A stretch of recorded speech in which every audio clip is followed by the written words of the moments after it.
Colombia is in South America. It's a country of 20 million inhabitants, of whom just 1% are tribal Indians. The Quiva are a group of nomadic hunters who once roamed the plains which run eastwards from the Andes to the Orinoco. Today, their territory is restricted to a small area between the rivers Meta and Casanare. In Colombia, only 600 Quiva are left, and across the border in Venezuela, there are perhaps another 400.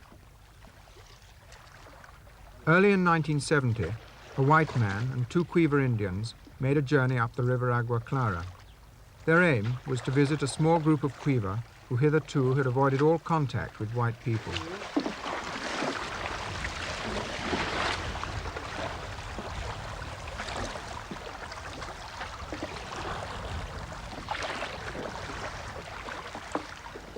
Guayana, the older man, had relatives in this group, but he hadn't seen them for 5 years.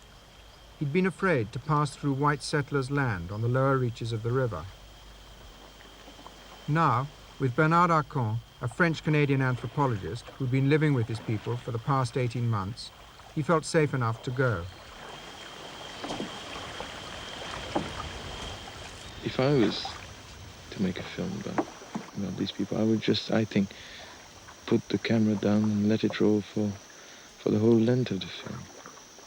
And what you would see, most likely, is a man just sitting in his hammock, yawning, scratching his nose, laughing to his children, and maybe shouting after his wife. And there, maybe for the first time in history, you would have seen these people as simply human beings. People who do scratch their nose and laugh at their children, and shout at their wives. They're not always just taking drugs and dancing and hunting and running around naked in South America.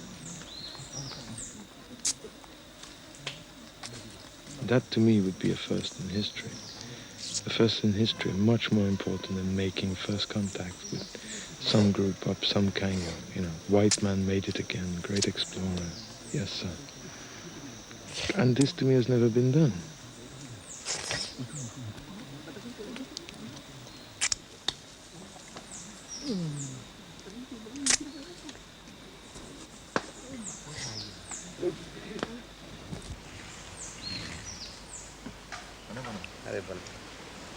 Bergen? Bergen woon? Open. Open. Yeah. With no. No, boy no. Boy no. Boy no. Boy no. With no. What you got? No. What you got? Tahu no. There are many settlers downriver, Tan. far away. Hey. Bomgegin. One of them has a house quite near. Bakgin. I've seen it. Anipan. He has cows. Ivy? Hot Ivy. He's evil. Hot Ivy. He never comes here.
At first I was amazed by the fact that these people can kill fish with bows and arrows.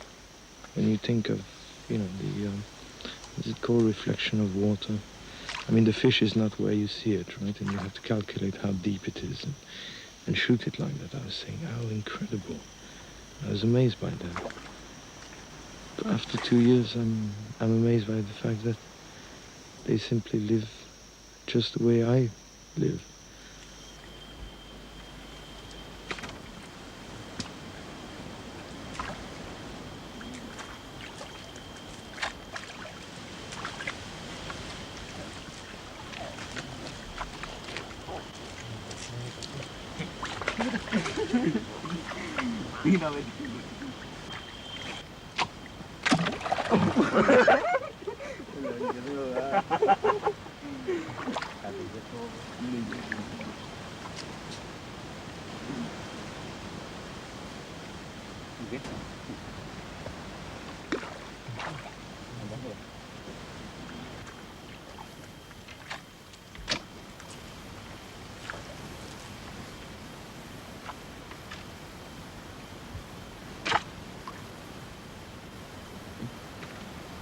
Nhìn ra đi. Nhìn ra đi. Nhìn ra đi.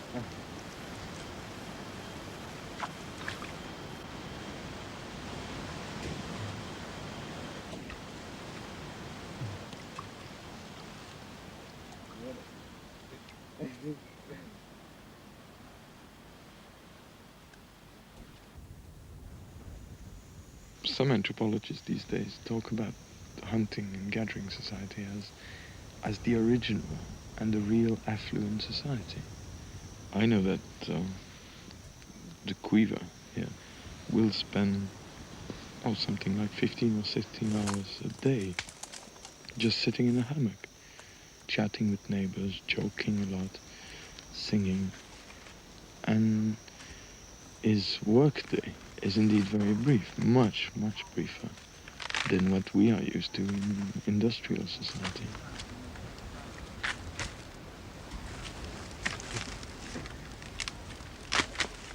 When a hunter comes back to camp, he will put down whatever he got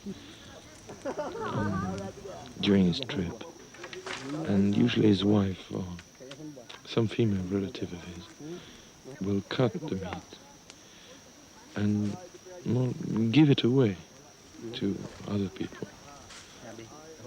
All the food produced is shared by all in camp. Never would a man keep food for himself.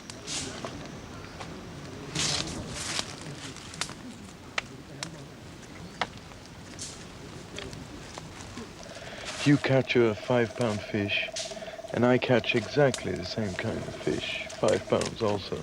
I cut it in half, you cut yours in half. I give you the tail of mine, you give me the tail of yours. Well, in purely economic terms, we're not better off after than before. In social terms, we're much better off afterwards. We've exchanged, we're in a relationship. I know that you give me food, and you know me as someone who gives you food.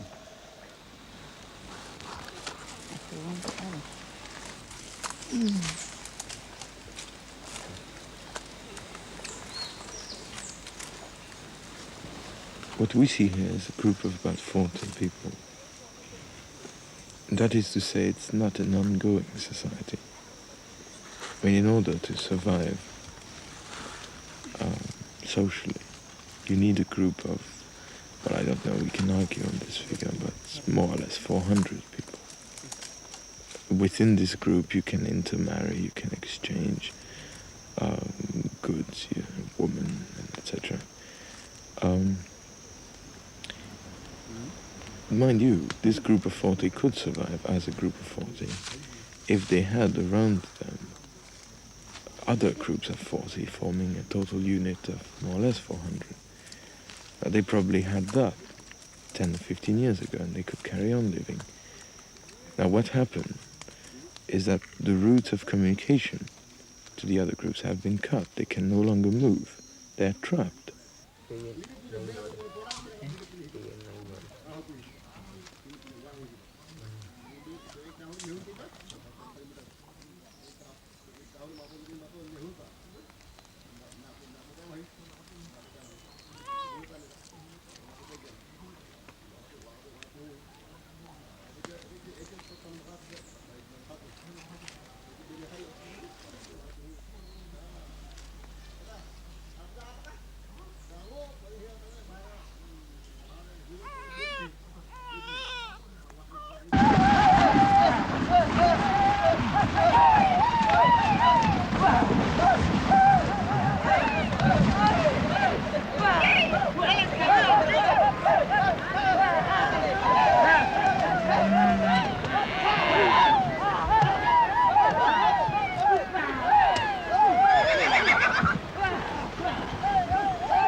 land here, this savanna and this forest, can be occupied by anyone who just comes in one day, starts working, has to fence the area he wants, and it is his by law. And now he can sell it, he can rent it, he can do what he wants with it. Bueno, ahorita mire, le vamos a echar una respa que la coliere. Ya está aquí bueno, ¿no? Sí, ya está aquí bueno.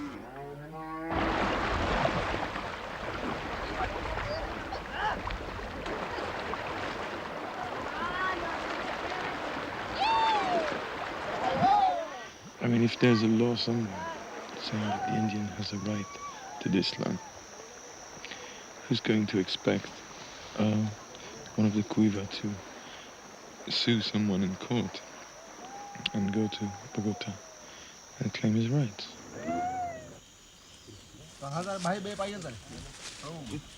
Hey.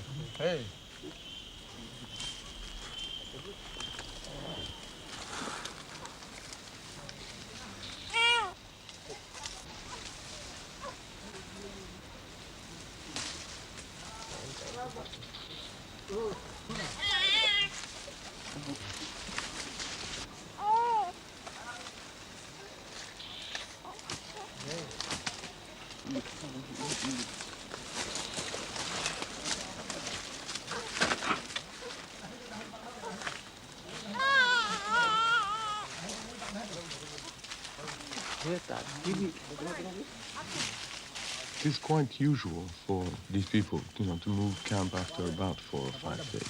But I think in this case, there's also the fact that they have been worried for quite some time by the fact that the settlers are close to this area.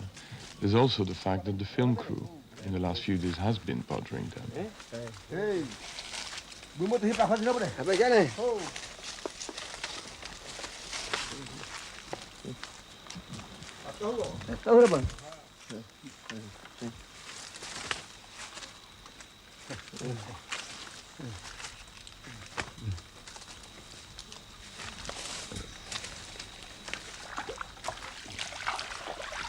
I went through the same experience when I first came to the area.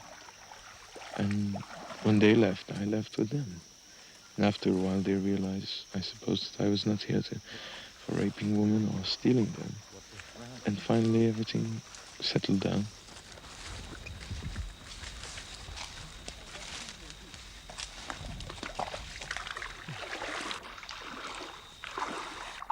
They carry very little. They travel very light. I came in with all sorts of junk that we always carry around. Things that I thought were necessary, medicine and whatnot, clothing, etc. And, well, after some 17 or 18 months of living here, I travel as light as they do. And I'm much happier about it. It's much easier to do that.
Only 1 year ago, Don Vicente, a white settler, came up the Agua Clara and staked his claim to Indian territory. Now, the land which he's burning and which he'll soon start to fence marks for the present the frontier between the Indians and the whites. What signs of the Indians have you seen here? No, candelas ahí arriba. Fires over there. Sí, allá, de arriba. And when have you seen these fires? No, se ve así para este tiempo de ahorita de verano. At this time, in the summer, they set fire to the grass when it's dry and burn all that area over there. Is it true they kill people over there and have killed some friends of yours? In times gone by, yes, but quite a long time ago. But over there, the Indians killed a family. Why have you got so many dogs? Because they warn me if anything's approaching my ranch, no matter whether it's a person, an Indian, or an animal, a jaguar or something like that.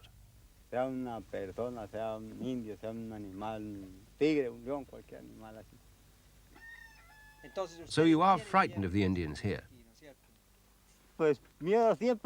Frightened, yes. You've always got to be on your guard because they're dangerous. They're fierce, are they? Yes, they're fierce. And would you like the Indians to come and work here for you? Yes, certainly. One is glad of any help one can get. What have you got to encourage them to come here? Salt. We have salt. That's the thing they'll come for. That's what they like best. When they get hold of salt, they eat it just as we eat sugar or sweets. Downstream and closer to the white settlements, another group of Quiva have already tasted the salt.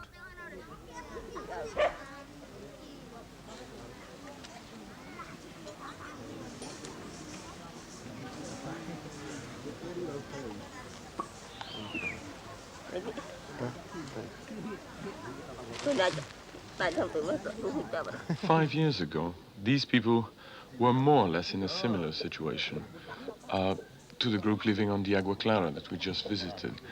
I mean, they had no clothes, very few cooking pots, and they had very little contact with the outside world. And I think it's not exaggerated to say that these people here represent, in a sense, the Agua Clara people 5 years later.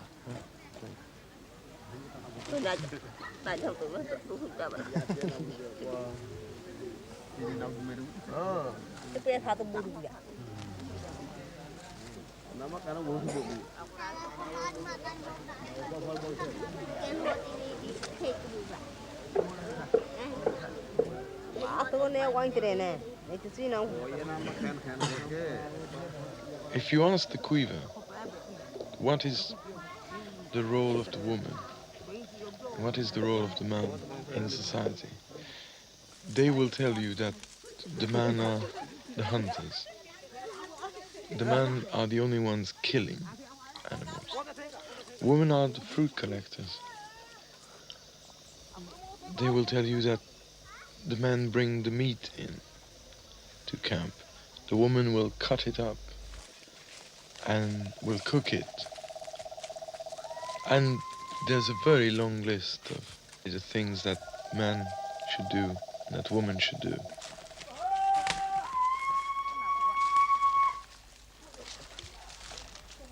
Very, very often I found that what happens is that the territories for fruit collecting and for hunting are very, very close physically. The man will hunt on the side bank or on the lake or in the water. The woman will collect the fruits of the vegetable very, very close to the water. So they go together, they do the traveling together.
The amount of hours a day that a man spends in very close company to his wife is amazing. I mean, there's no story about going off at 8:30 in the morning to the office and coming back at 5:30 in the evening. And you see the wife when you go and you see her when you come back. It's like if the wife goes to the office with you, in other words.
We cannot believe for 1 minute that people can run their lives without having someone who's responsible somewhere for what we're doing. May it be socially, the police or the judge or prime minister or something, or may it be religiously. There must be a God somewhere who's watching us, and he's the one responsible, and he's the great authority, and he's going to punish us. And these people don't have that. I mean, every man is responsible for himself.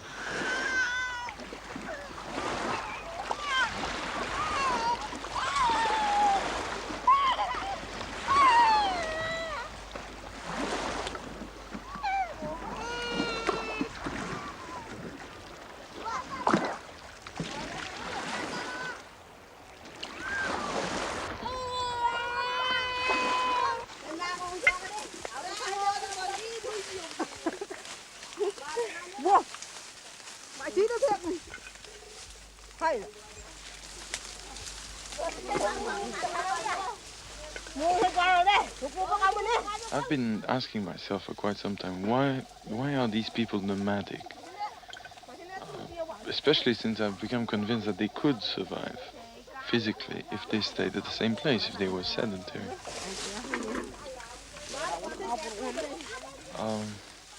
So I've listed up reasons given for leaving a camp. There must be hundreds of reasons. Probably the most beautiful one, to me anyway, is when they say, oh, we've seen this camp for too long now. Let's go and see somewhere else.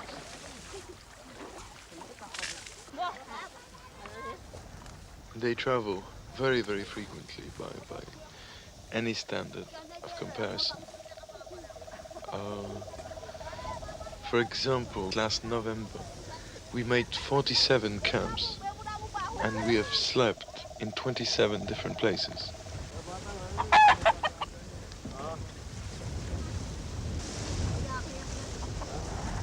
I think one of the main reasons why they move constantly like that has to do with taste. At any moment, you will have different sources of food in different parts of the territory. In other words, they will be in a camp exploiting one source of food, and then somebody will say, "Oh, it would be good to eat another fruit." And if everybody agrees, well, then they just pack up and go.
I've calculated that between the moment when the decision to move is taken and the moment when all the canoes are floating on the river, when they've left the camp, it takes between 5 and 7 minutes.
Ya viene para acá otra vez. Luis, yo trato de hacerle le queda cortito.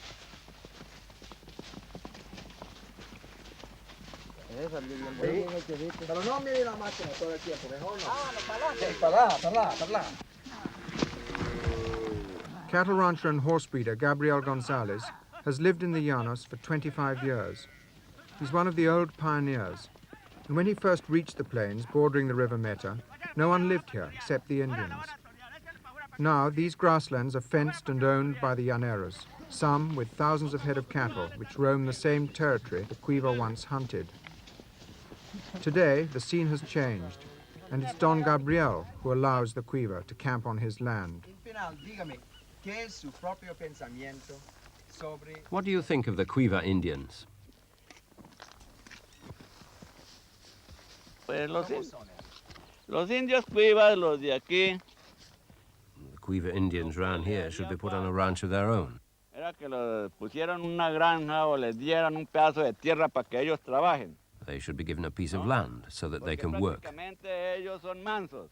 because they're more or less civilized, but even so, they still don't work. Yo no puedo certificar de que sí los matan, porque como les I digo, a mí can't no say me whether the llaneros really kill Indians, because I have no proof of it. pasa es que cuando los indios hacen mal, What happens is that when the Indians are making a nuisance of themselves and our people are out rounding up their cattle, some people say that the llaneros have gone out shooting Indians.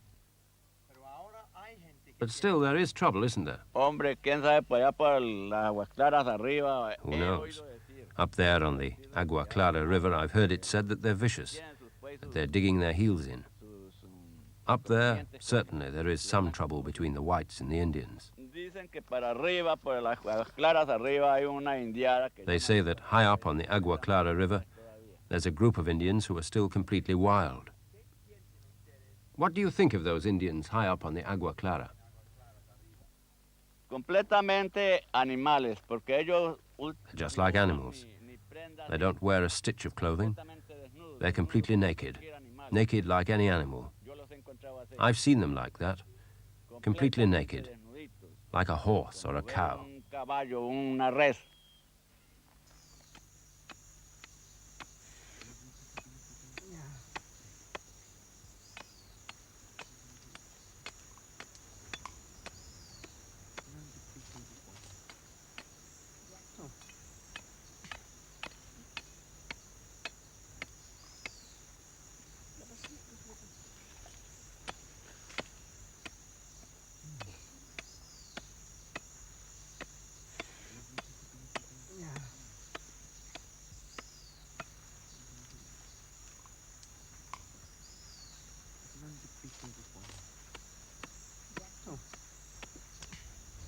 Baju tim ni.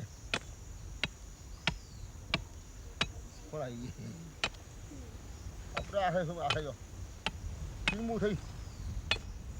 Ini hui baru. Kau lagi. Ah. Ngoh na.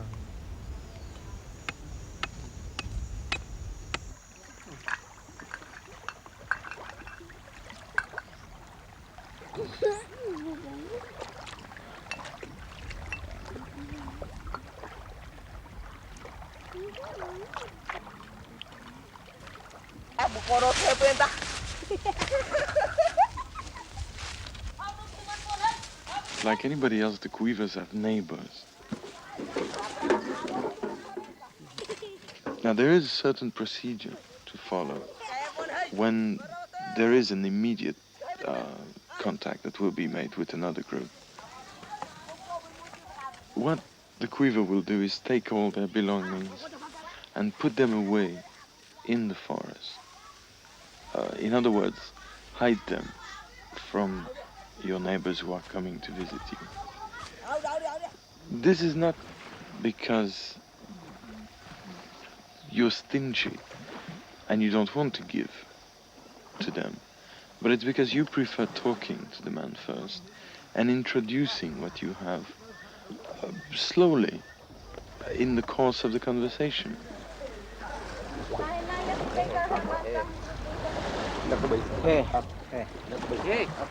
According to the laws of economics ruling these communities, if all the goods were in view of the neighbor, he could just come in and say, well, look, you have this and that and that and that. And you would be a very stingy man if you don't give him quite a lot of what you have.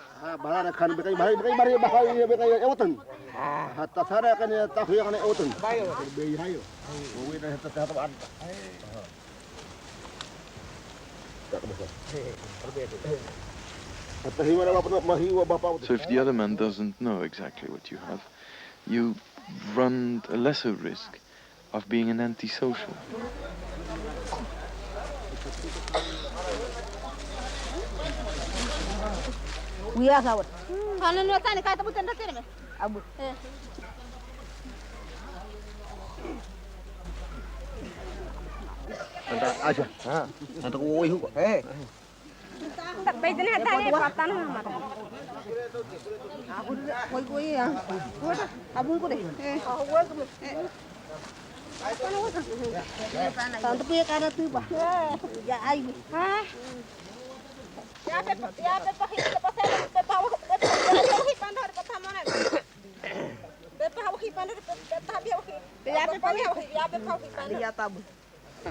Atau si Vietnam eh? Hai na. Ha.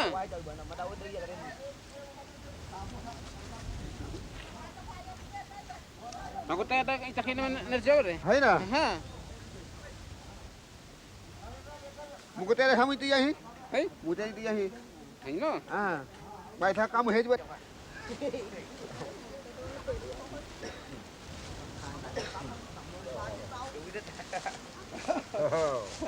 Pakai jahe kera. Mau dia nak jual, hatang kau semua kakak. Saya kan bisa nak jual me. Nak jual. Pak. Garau jangan sedang muda. Ya, penau eh. Ya putam. Bisa penau yo ni siapa? Orang nak penau yo bici. Pada kamu, pero bago kono wati kamu, naku yanda ba, kamu ka kono wati. Kamu aku kamu bayar pun, kamu ayam, kamu naku ayam siapa pada mu? Kaina ayam, pada bini kopi, awan eru kah ayam, takna tahirabi, kuhuna wang takna tahirabi, una tahu, una apa? Kaina tu kopi, kaina tu, kamu yana tu, kamu apa? Traders come up on the river to sell to the settlers the goods that they need. Now, the Quivers come into contact with these traders, and they also want to obtain these same goods. Now, to get these goods, they must buy them. And to buy them, they must get the money. And to get the money, sometimes they might sell the trader a hammock or meat, or sometimes even a canoe. But most of the time, to get this money, they go to a farm and work for a farmer. And this is where they get into real close contact with the other culture.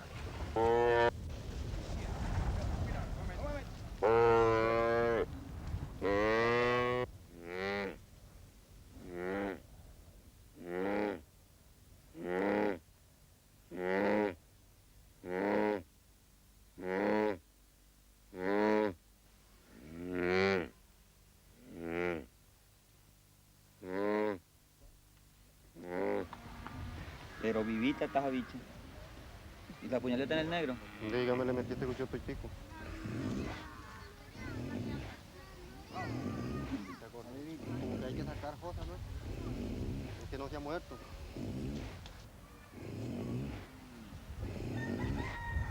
Bajitas, bajeritas.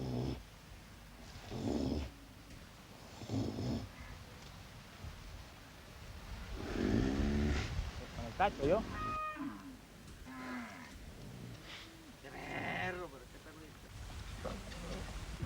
Yeah. To the Indians, animals which roam the land are game and free to be hunted. But to the llaneros, who have cleared and fenced this land for grazing, their cattle are their livelihood. Miguel Espitia arrived in the Llanos in 1958. He'd fled from the violencia, the civil war which ripped his hometown. He had no money, so first he worked for rich landowners. 5 years ago, he bought this ranch. Now, he owns 1,000 head of cattle and more than 8,000 acres of land. In the past 2 years, the population of this region has more than doubled, with truckloads of people pouring in from the central highlands of Colombia.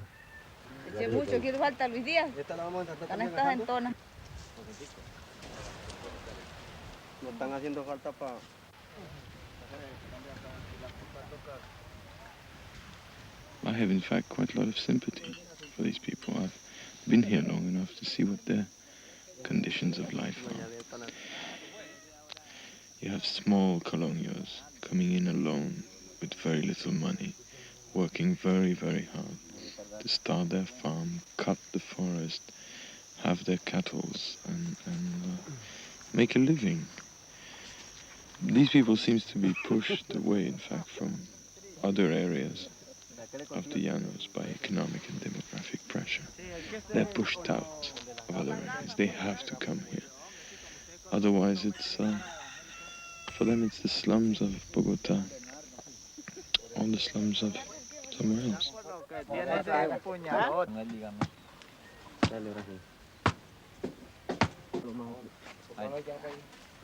Pues en el agua, gana beber. ¿Qué tal? Ah, bueno. A la raya, sí, toda pues la va a ver. Y la...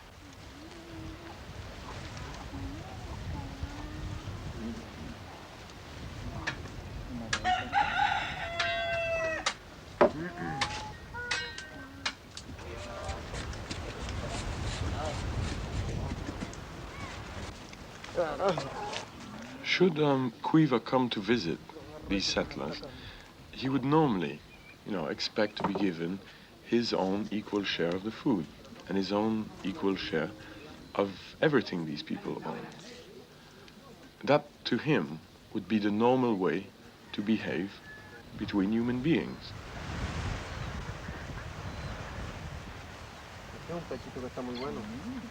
Now, from the settler's point of view, he cannot, of course, give away all his food and give away everything that he owns. He is part of the Colombian economy, the Western type of capitalistic economy.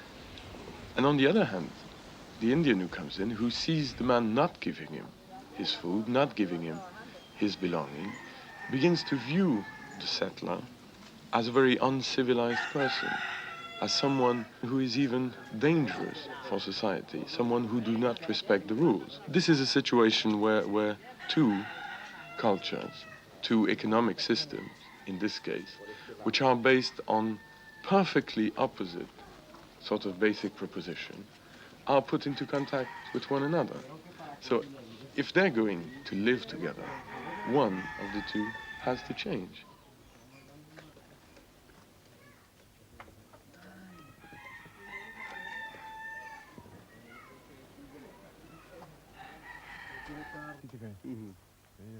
This is where the Cuivas originated. The whole of Cuiva society, every man, woman, and child came out of this hole to populate the world.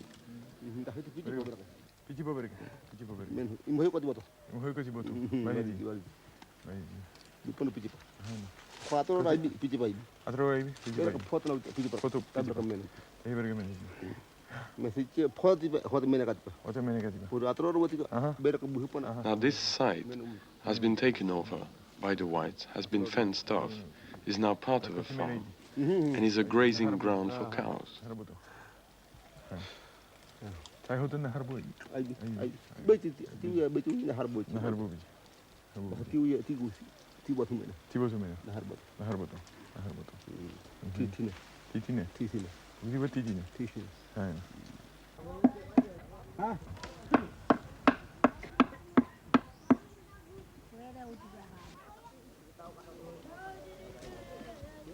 Drugs are probably the most difficult parts of the Cuiva culture for me to describe or to try explaining it. I remember in the very first months of research, I would slowly start asking this sort of question like, what is it all about and what does it do for you? And the answer I would get all the time is, well, first, you will know when you take it. And secondly, well, if you take it, you will know. See what I mean? To take the drugs is to know. Knowledge. I think it's probably at the very core of this whole culture.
They killed my father and took away my brother.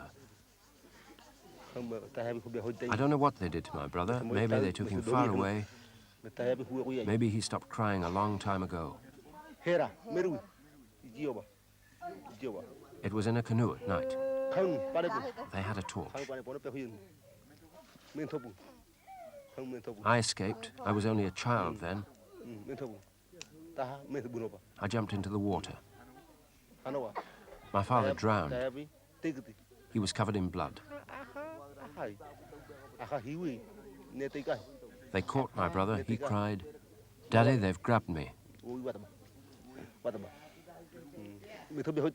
I don't know where he is now. My brother was the same age as the little boy over there. I escaped by jumping into the river. It was deep there. They had shot my father in the eyes.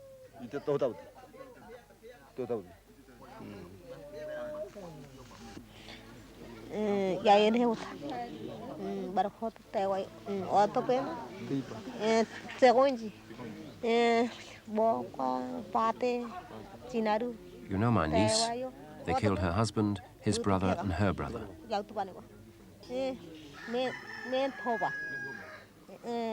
My niece lay in the bottom of the canoe while they beat her up with a stick. They beat her up. They hit her while she was lying in the canoe. The whites killed her husband, the father of her child. The new husband is only the uncle of that child.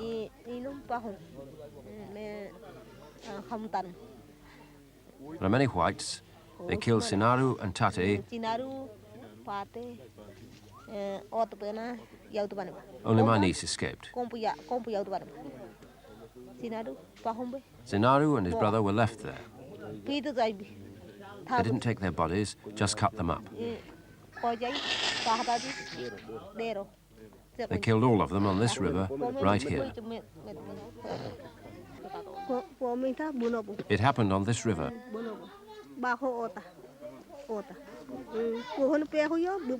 My son and I lay at the bottom of the canoe. My aunt had the baby on her back. The others jumped off the canoe. The whites killed Tate, my uncle. They killed Sinaru, my husband.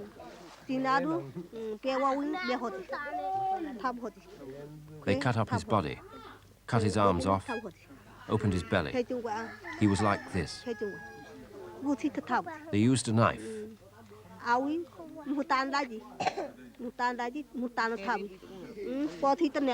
They chopped off one leg, then the other. The other canoes paddled off, and some people jumped into the river.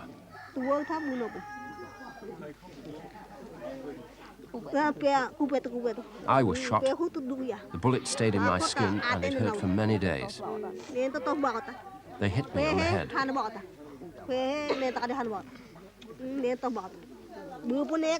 I was crouching down at the bottom of the canoe, trying to protect myself.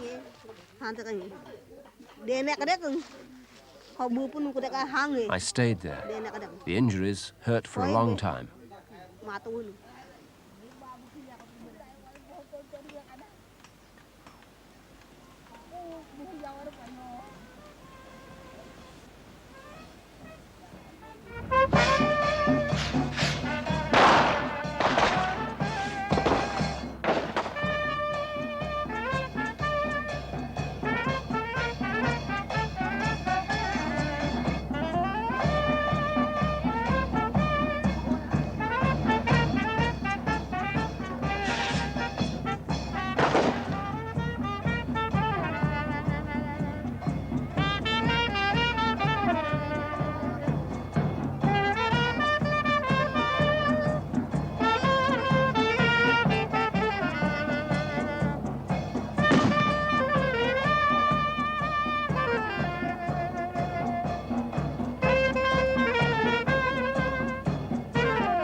The center of the white man's culture is Cravo Norte, and the Indians come here to work. But the world in which they find themselves offers little they can understand. They're outsiders, and they work for the llaneros often with no payment except alcohol.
Sometimes I wonder how these people can carry on like this.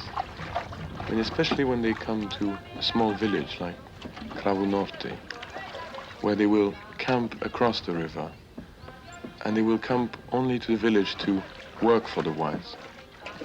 And maybe part of the answer might come from the fact that when a quiver dies, one half of his soul returns to create another quiver, while the other half goes away to create a white man. For example, the death of an old quiver will create an old white. A pregnant quiver will create a pregnant white. The death of a baby quiver creates a white baby.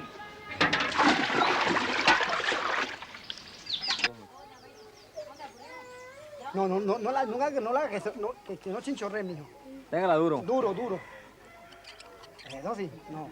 Que usted le da así, no le dé. Se le vuelve Con cuidado porque estilla. Tú.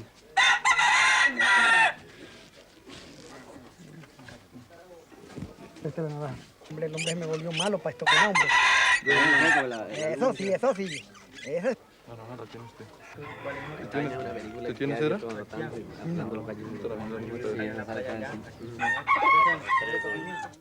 Bueno, lo que hacen, no voy a estar pendejiendo ahí, hombre, estoy cansado, yo aquí mismo me tiene asado, usted, hombre. No. ¿Sería? No. ¿No sería? Ese carajo está presentado ahí. Está caliente de añe, mano. Esta voz de la que calienta, esa que está arriba es la que... ¡A ver, gallo tenido! ¡Gallo marañón! ¡Vamos! Vamos, gallo pajizo, una picadita lejos, gallo pajizo,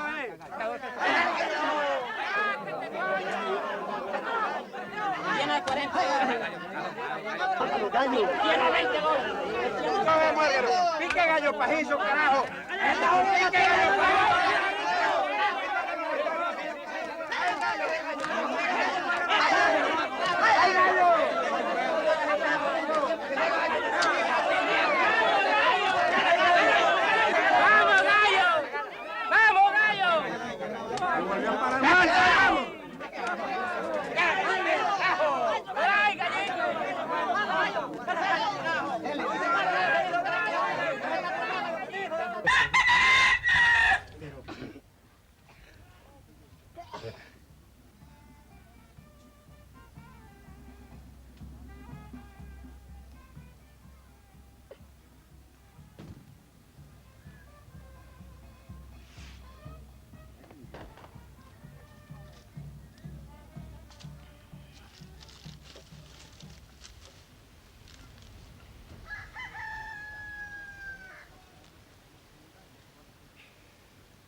There's more than one way to kill the Indians. You can kill them the obvious way, with a gun. Or you can kill them in a more subtle way. And some of the settlers around here, I've killed them physically. Most people around here, and the missionaries, will try to kill them culturally, more slowly, in sort of a torture. If you bring in all these goods, European goods, foreign goods to them, if you try to convert them to a sort of Christian ethic, what you might end up with is a dead culture. You will actually have killed the culture. And I say you would have killed the Quiver because there shan't be any more Quivers, they will be Colombians then. They would have been integrated into the lowest level of the Colombian lowest class. To me, to kill them physically or to kill them culturally are just two sides of the same coin.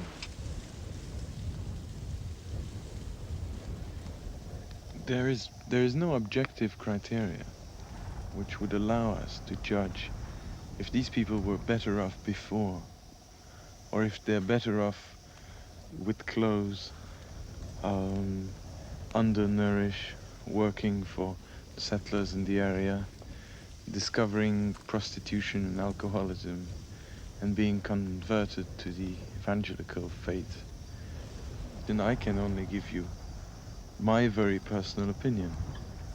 But I think the whole question is a bit futile, because the need for all the foreign goods has been forced upon them.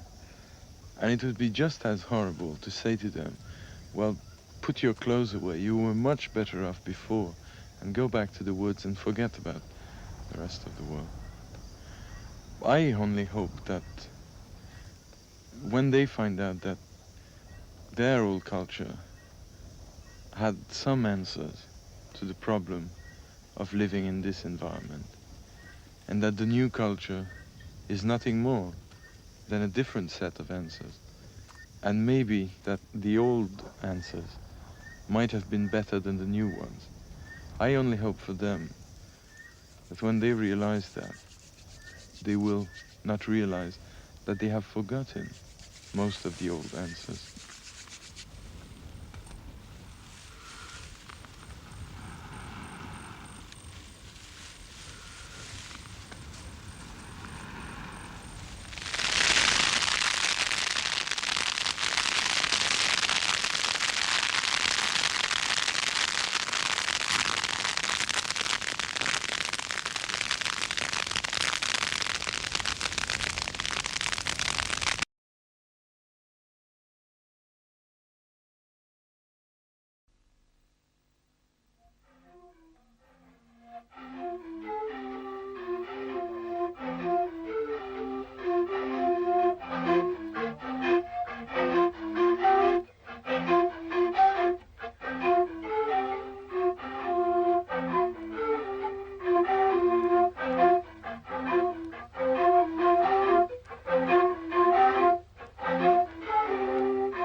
Ikaro kang matapang na talarap ka nito tikitaw siya umutlunay natsakaklo nito isimagikatak si mang may ako nung nagibara ako si mga aksuaro kuwi anak para ako si mga ikaruga si kusunin makaro siya putingin ni ikaruga si kusunin ikaruga umuktwaro kuwi anak tuwaro katara ako si mga man kanaya katang nagtaman niya. Kaya ngutin makingita karo aka.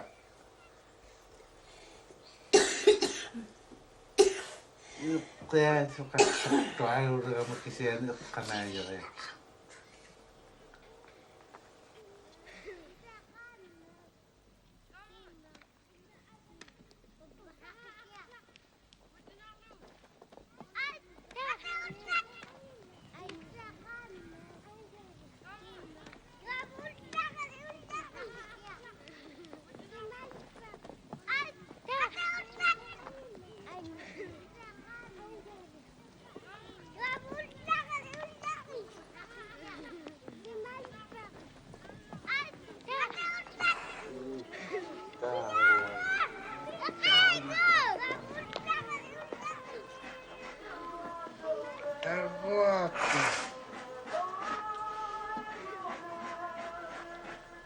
Kan aksual lang ito, aksual na pitsak ito yung nakto.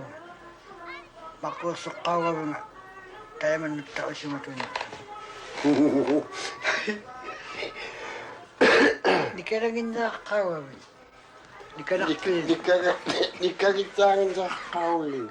Di kagitangan. Di putar. Nisa. Ingat kasi taka rin ko. Ingat kasi.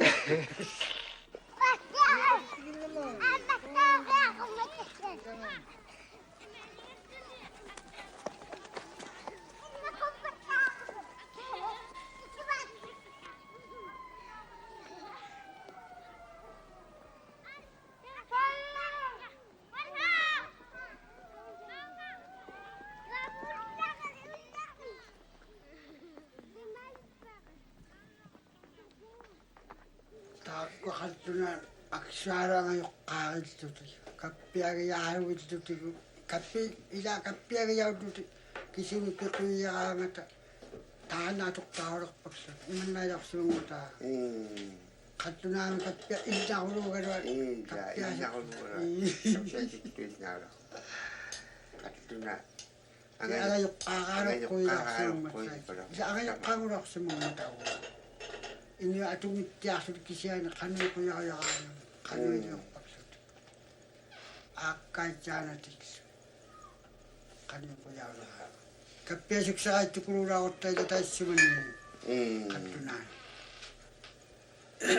Katunan. Kau yung madang may kapiyo yung anong mga tayo ni piyo yung anong mga tayo. Ito lagi ako lumilawat tigo niya. Pati siya magsakarapat, kanto na mo siya mapat. Tamang magkaperak doon na rapat.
Simay katak simaywan mga sakibaka. Makwa ilinyak tun out sa katang nagsawuting. Isumak suktitaw katang nagsawuting out lak simanang piyo nagsakok tuwa. Iman out lak unang nito akti. Agtatun ni makwa kanayak. Isumak sumnito kanayak. Kanayak titaw tuting. Isu maksum doang ni kumu isu mangi suga dekat mata.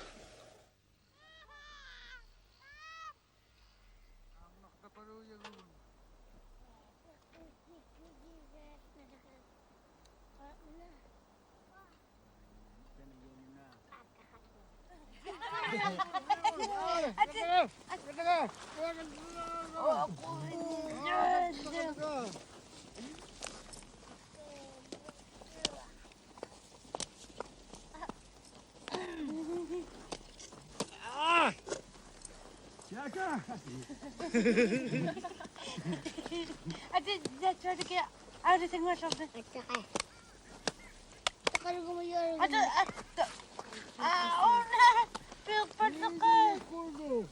Kalau ni. Actually, ako iman no siya kaya nga paglugo. Actually, ako ito. Ayan. Ano sisinang nasi mga kadabay? Ang turuwit. No siya kaya nga panay. Ito siya lupulat siya. Asti.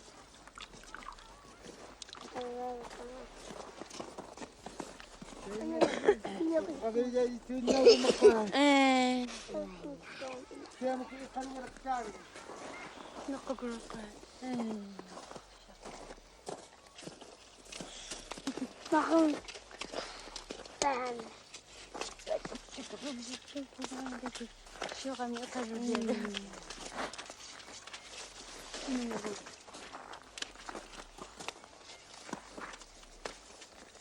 Ahora te tiro un avión.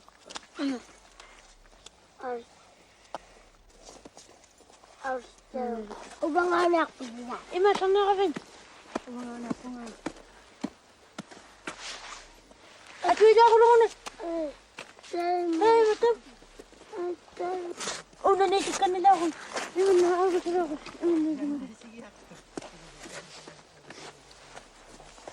Nagkukulong kakatakalong. Salog.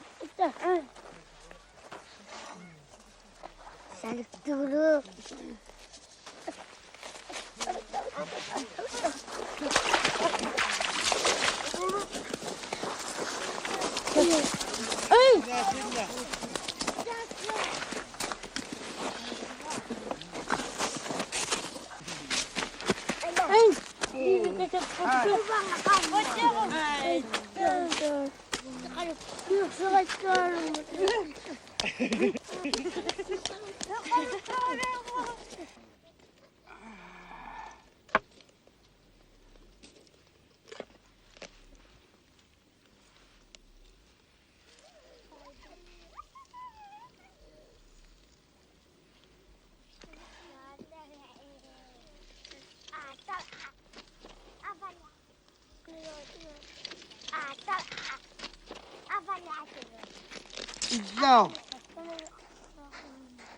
Ikaw. Ada pa rin.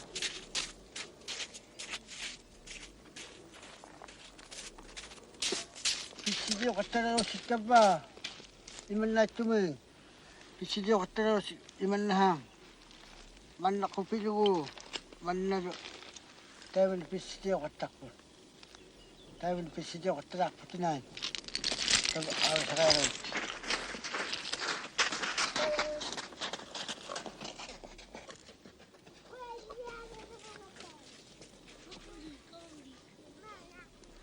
Imaktay na kataratti guys. Imaktay na kataratti.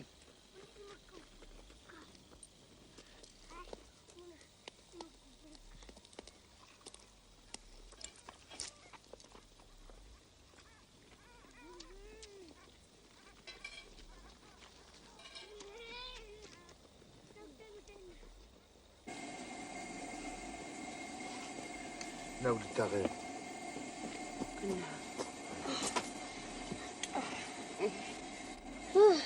Ugang kurusakpe. Nakalung makikpengi dati nasi. Kanit tikulung kan. Tuba kanigya paruan aura sa ngwas sa rakpo.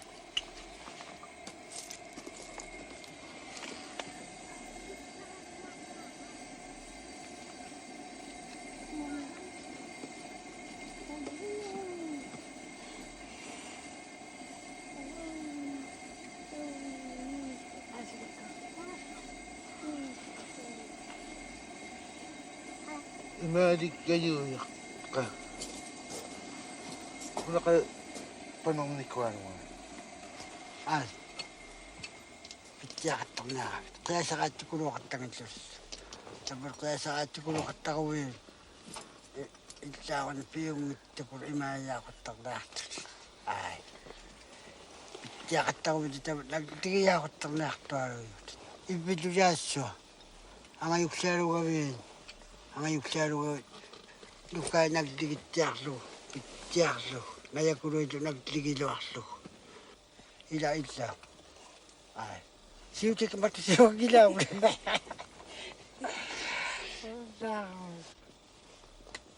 Lila, gilaw. Pityas. Nagsukat talak po tanan. Nagsukat talak sa pagkatanan. Tugtugi ko si kapatang nahat.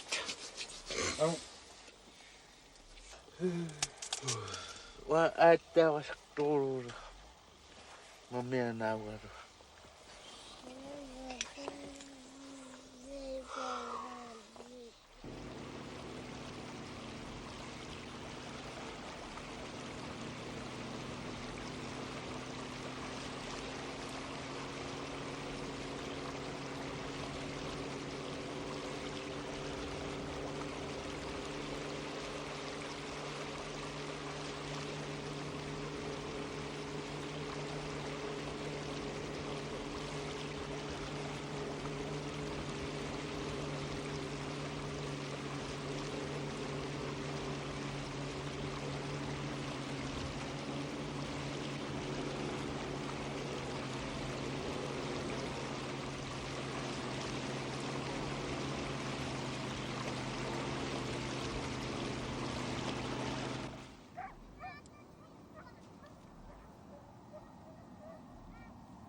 tukisivallialerlut uani mittimatalimme ilisaajaqqalerlutitlu makualusugusi ilinniaqattalisaartuttugi taassimani kappiasulaarmi uangali kappiasuttualuarpunga qitunganni ilinniariaquyauyu qalermupaangaan taanna nagligiluartaaluga nagliginerpaaqa ilinniariaquyaulermat mikittoquluutillu kappiasugun aakkaarumaгаluарлуга ангилаарсимангмигама каппиасуклуга илиқасуклуга uunga угагу паалеитута уат науллаарсимангиттуumi киттукулуга аксуаунак тигиллу ангилаарсимаюнга ангерумангиттуалуарлуга каппиасугникумуун мааннаулерпалли кисиугингитсиалаяртак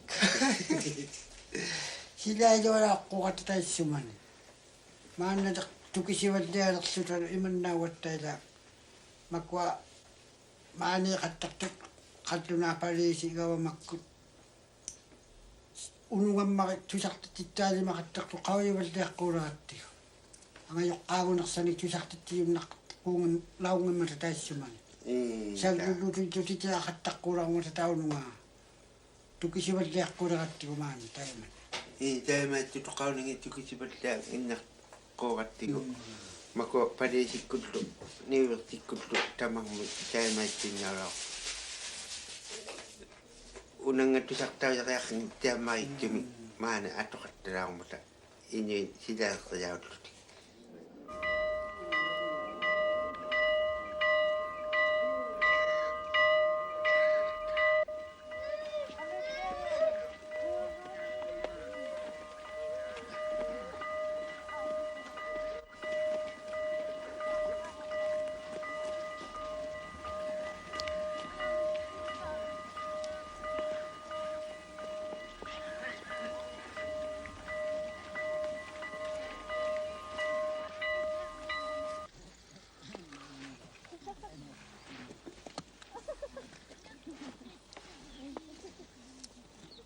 unnaas immaktinniuruartualu ununaga gomakkuliaq immaktinnialu takkumana lu aktinnialu ununaartumiaq ununammareerlu immaaquttinniaq sikituna imaavita kividigul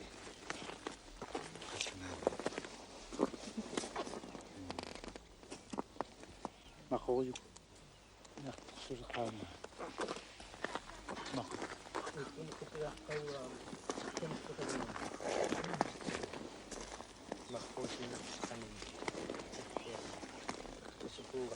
anaqtaqayaqa kana yakuran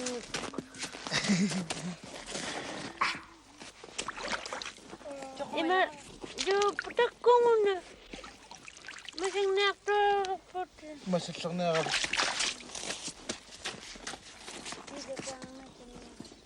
Ingatunangittuksayakuluuqquulertu taasumu ingeqatingwata hai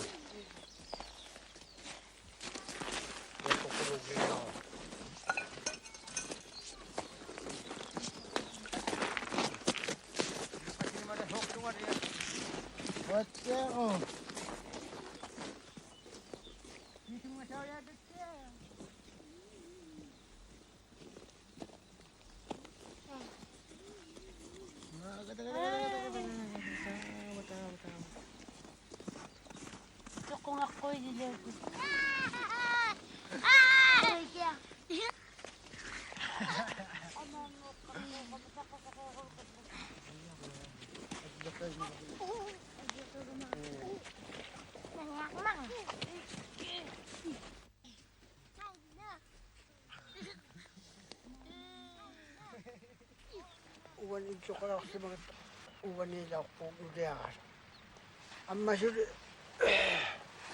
уна итюраумин маана қуттақассарман уна угуга итюуллуни уна итюугиттуни угуна қуттақарсуни угуна қуттақарсуни амматтаа qaqianguttuna tainnaas иннаа qaqiangut анаанага уана қуттақарсуни una nikikkuvigitlutiko unali qanaqarauqtu piu imaattoqulaaqsu saunaquluani imaalingajumi qanukkia iyaharissi nutikittuldaraugutagai imaalingaju iman una urunga una ujaqaalu uwani paaqulaani tappanissuni uuna igaraaqarsuni nattiu ikiangan igaraaqparauqat uun taimali tappaniilortuta naitti saattunaingutittu sivullerpaami iglutaaqquyaarilaaqsimagatta imanna qammaqarlutagu qannimaluaqasugi yaoqattarerlut mannalugu nilaaruuvaksluna iglutta killing imaаттими qaigu iglutaaqutta qannimanginnersaaqattaleqalarpugu sivullerpaami uqaatiaugatta tusartatauleqatta taamanna pinasuarilaarsimagmataa iglutaaqquyaarerlut qannimaqattanginnersaunaarmata igluqalagut uqquyumiitsiarlut illu qulliinnermu ikumaqattarunnерlut igaqalerpata qannima immaqagu qannimaqattanginnersaugalarpugu qannimaqattarnersaavallaatuinnalertugul uqqigaluaqa ida tamanna piutlaktuara uqquyumiiquyauniqilaartavut uqquyumiiqattaraat tapuuna piuyuugara kisiaani qannimasaqainnersaauleratta iggittiaraleqaluarsuta mannalu uaasarparluni kisutuinna taassimanlu uaasarunnerauginnattaa uqsoqattiarunneraagattalu ikkiqaalummiilerparluta imaalaavat soqutigilaugikkaluarattigu sumeungallutilutuutaamanni soqutigilaunginnattigu ammaru angutauluta maau angunasugasuksuta sinittariarsimattuta pingigarsutalu nuliaattinni ikkua kaaleraassagin orsoqarunneriassagin imanna pingigakpalauattaa maannale pingigaknangittialaqaluarma nuussimattuna ikkua qaai orsoqattaagit ikkua qaai ikkuvaqattaagit imanna isumanaqunneerma tapuuna akauyualugaluarsut isumagigaaqayaaqunneersuti kingumut isumanangittialaqaluarma uqquyumiillutitlu imaqartitaalutillu ammalu ikumaqartitaalut imannaaqattarmata isumanangittialaqaluarma kingu angiqarsilersaainertappatua ilaan uqquyumikkaluarsuta kittiuttaarsulut nilaaluqattor makua ussigittualummataa inuksiusiaguntuti sanajausimamma makualeqattunaa iillugiyagit taimaingimmat ajiqattangimaganil piunertaaruuqattumata aaqqitsaatiarparlutillu ammalusuuviquyuppangalluti makuale iillugiyavut taimaingimmat suuquyalaartausimanersaututa qattunaa illuqattiarnersaututik atsigaluaginnittaaq sanajauttiarnersaututik makua inuksiutiksaat sanajauttianginnersaututik inuullip qauyimangimmat soqutaagut imannaqisiuattutigaa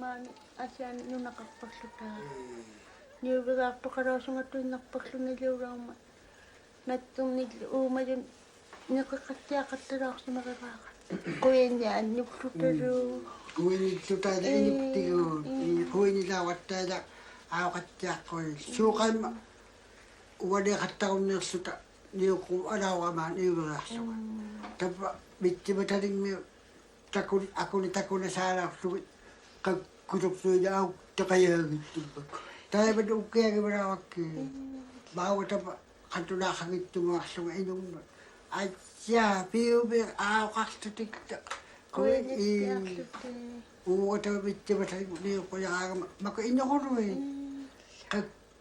au tuqayuut au saluk ibali saluuyalertuti suurtumaka qanimaqataartumi qauttuqqaruukkanniummanitaangmanna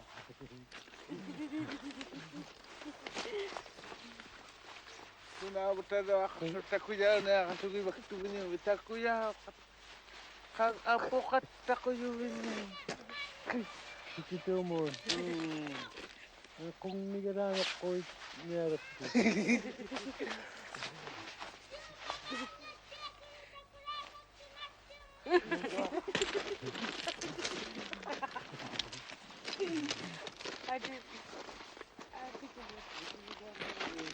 Hai.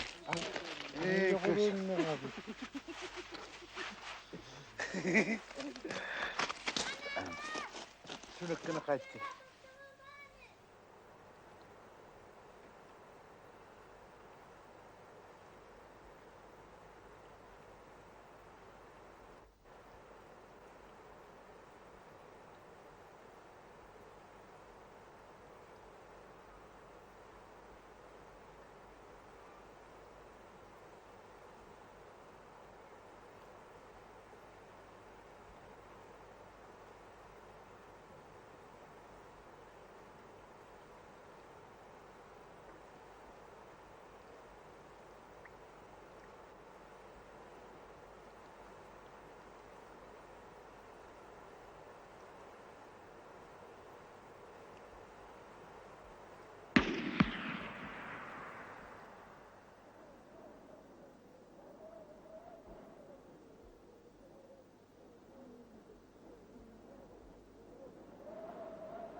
Lagi kerja ikan.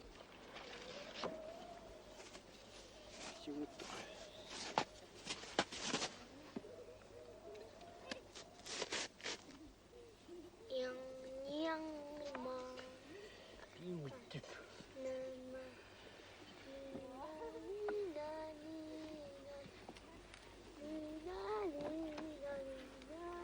wah ketangnya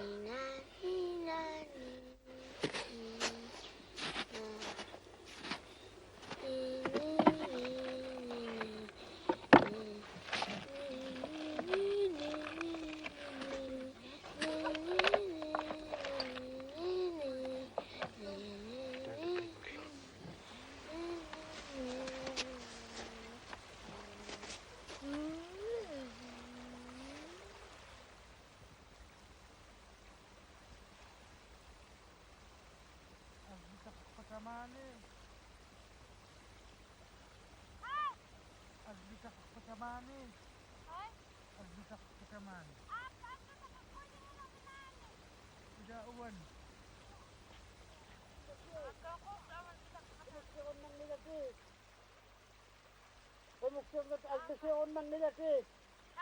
Penuksugat agbisyon ng nilati.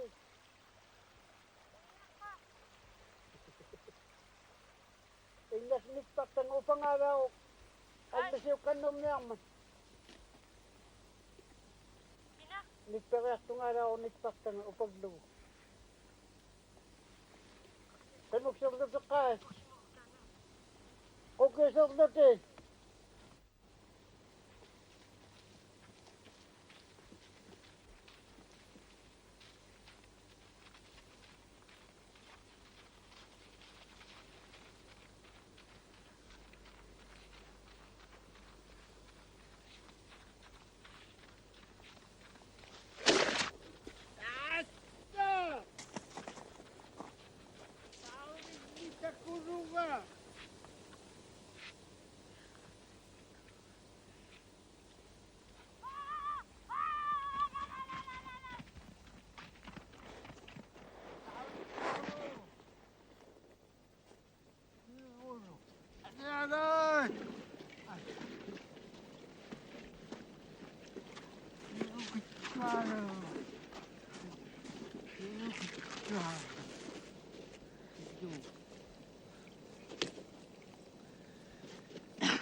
Thank you.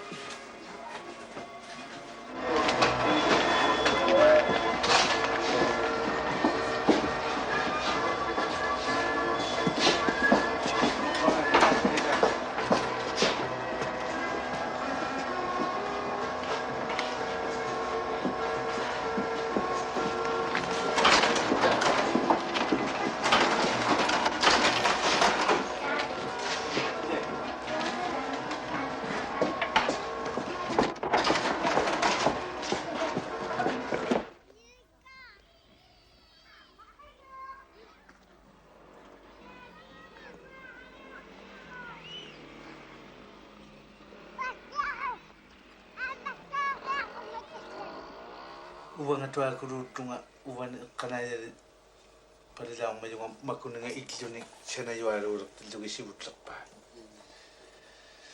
Tapunga kanaya ko yaw kami kanaya suya matapan. Aksuahan tapan ako bias karuakso. Ta aswidag ditapa umeakun nudaya ka ail tappungaavtillugu eqqanaayammaqilerlunga tappani tappari ammaila eqqanaayaqattaqaluarlunga niuvertikkunnu eqqanaayalermiyunga amiaarivaklungalu saanerpaklungalu niuvertikkunnunnaqquta saaneqattatsiuyalaarutlunga amiaari tappa niuvertikkunnusuli eqqanaayaqaluarlunga paanaatikkunnu aaplariaqalerama aaplasillu taan eqaanguutiviaqquigillugu autta quyauvagaleqaluarlugu maannaulutto qatsinikia aqqaagun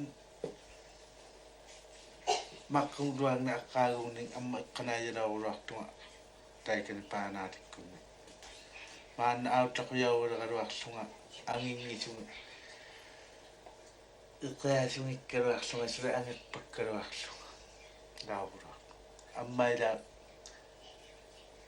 aqqaaguunni maqqunni ilinniaqattasigialilaarmiyunga tappani nuurinni qatlunaamik ilisaayiqalauruluartugut aasivangmi ateqarluni taatsimugutaqaavisimayatuaqalaortaqa aasiva makua tukisivalliallugit sunaappa makua taqanaqtuvinaaruin issumagitllugilluunne qallunaa waaqatlangaa eqqanaaya qattaqtun eqqanaayaaqsaattiaqquuyingittumik sunaappu taqanaqtuaalungunni titiqarnertaannu titerautikkuluugalua sualuppinasuarnartu sunaappu taqavalliagama asuila amma ukiu ilinnialilaarmigatta inummi ilisaayiqarluta ilaannillunalunakasakpakluni qallunaatut uqariaqisaq ajornakasakpaklunilu ilaanni taanna isumagivalliagama uanni qallunaangummaqittaangillungalu ilinniarlungalu qaluarlunga suungittorsuurlu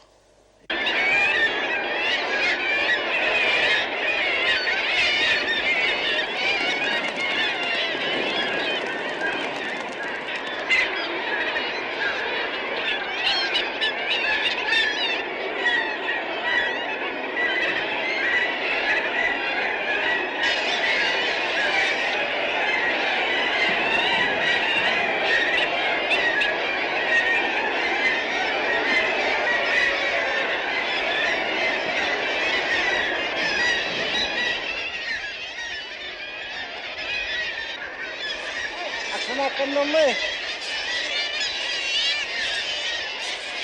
Tena tori minuto ya kivino kai. Hai. Hai.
Tamaw namin.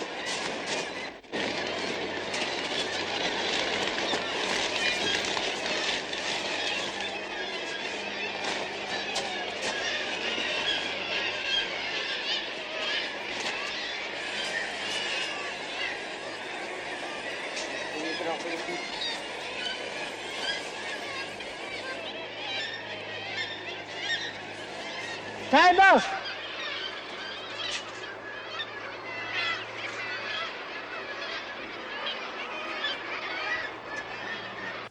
Tusak pagkalagamad, tusak parang ikarwasuda. O mayong nati, naisya katat nanong nitlo. Tingmea nitlo. Sarili yung makahalo na siya kataki, ubag kayo makatatamani. Unok, tari, naisya sa siyang itilo, naisya kasukarawan. Nagadawan doon, pero kayang matay, naisya niya siya. Kacung ikan niya araw po, tingmea unok kan nito, tari, nungurang matagaw. Peko jauh katang mat. Peko bigili. Piring ini baka. Saya naik tahu suri. Nalitiak dulu kau yang mau hilang nanu.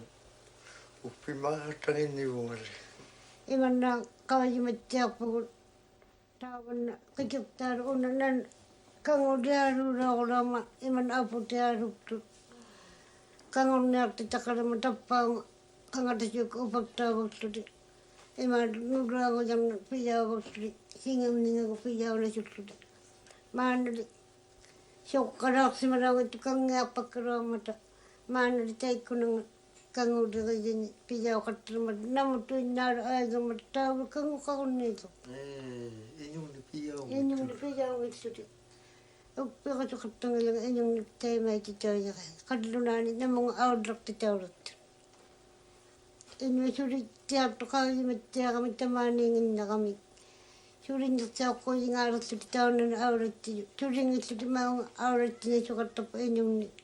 Ubah kali kami pindah suang naru gunung ini. Nama tu nak tu nak kami ni pisu mata.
Ini aku tungan tuman, tungan tuman.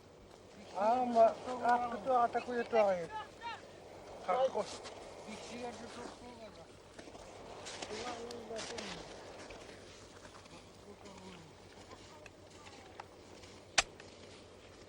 Inok saya tuan aku.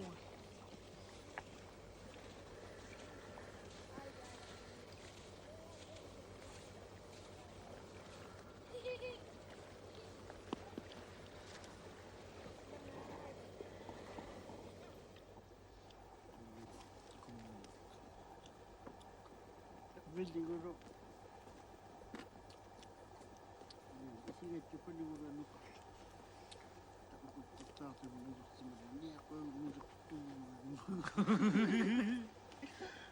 Naman tayo ng video. Hindi guru. Video.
Ay,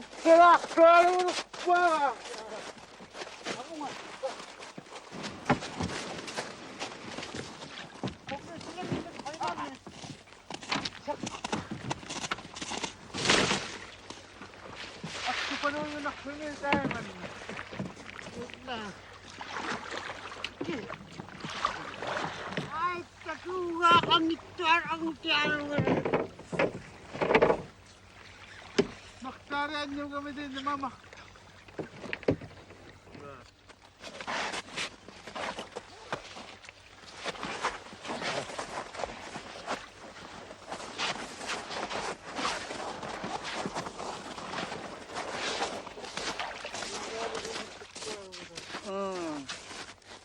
Sugarnya.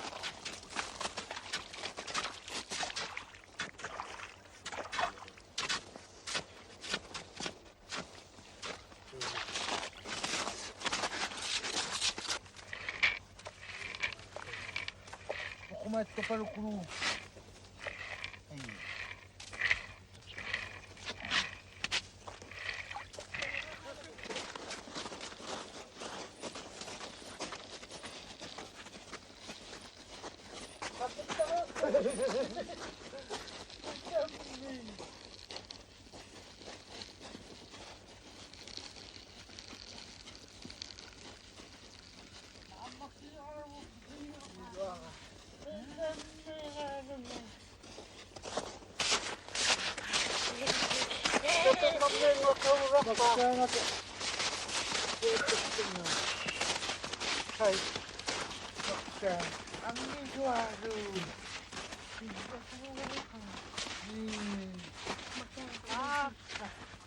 Ang nagbawan. Kumarigur. Ang nagbistaw na ano ka. Ang kaya kutuano. Kapag ang zero ng sigurad ng namin.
Una tahu ya guys, una tahu nungguta, isu mangitiat,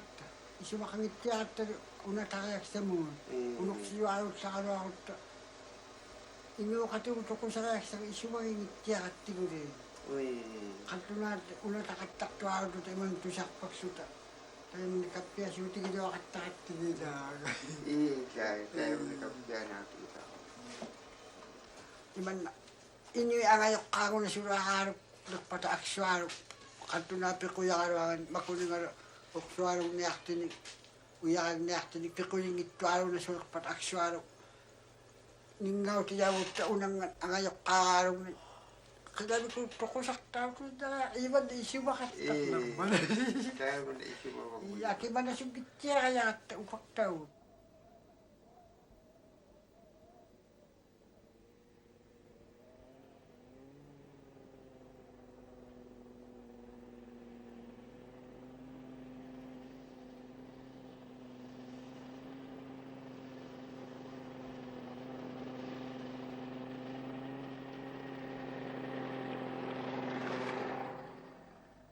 Iman na isi makatakam tama na inuyo ko doyo kalluna tamaan enyo raksi makkoiding isut kanay magkariko nuna mitamatumong nunatin angayok kango na sukatakari. Imana nuna katyam sa diga patunga nuna kaya kasi sumangat sunapuri ako kato na kusya sa ay kako surida ako magam tamawa di magka niyo kusi mayo ko kanya na tuloy katakati. Tao nung nagigamit yun utok pagsut. Tamanis yun nakakot tamanin yung nakanyang magdala. Isa ba yung kakasot na atok-tuak batumnya. Manit yun, atok-tuak. Yun na ako rin masuk.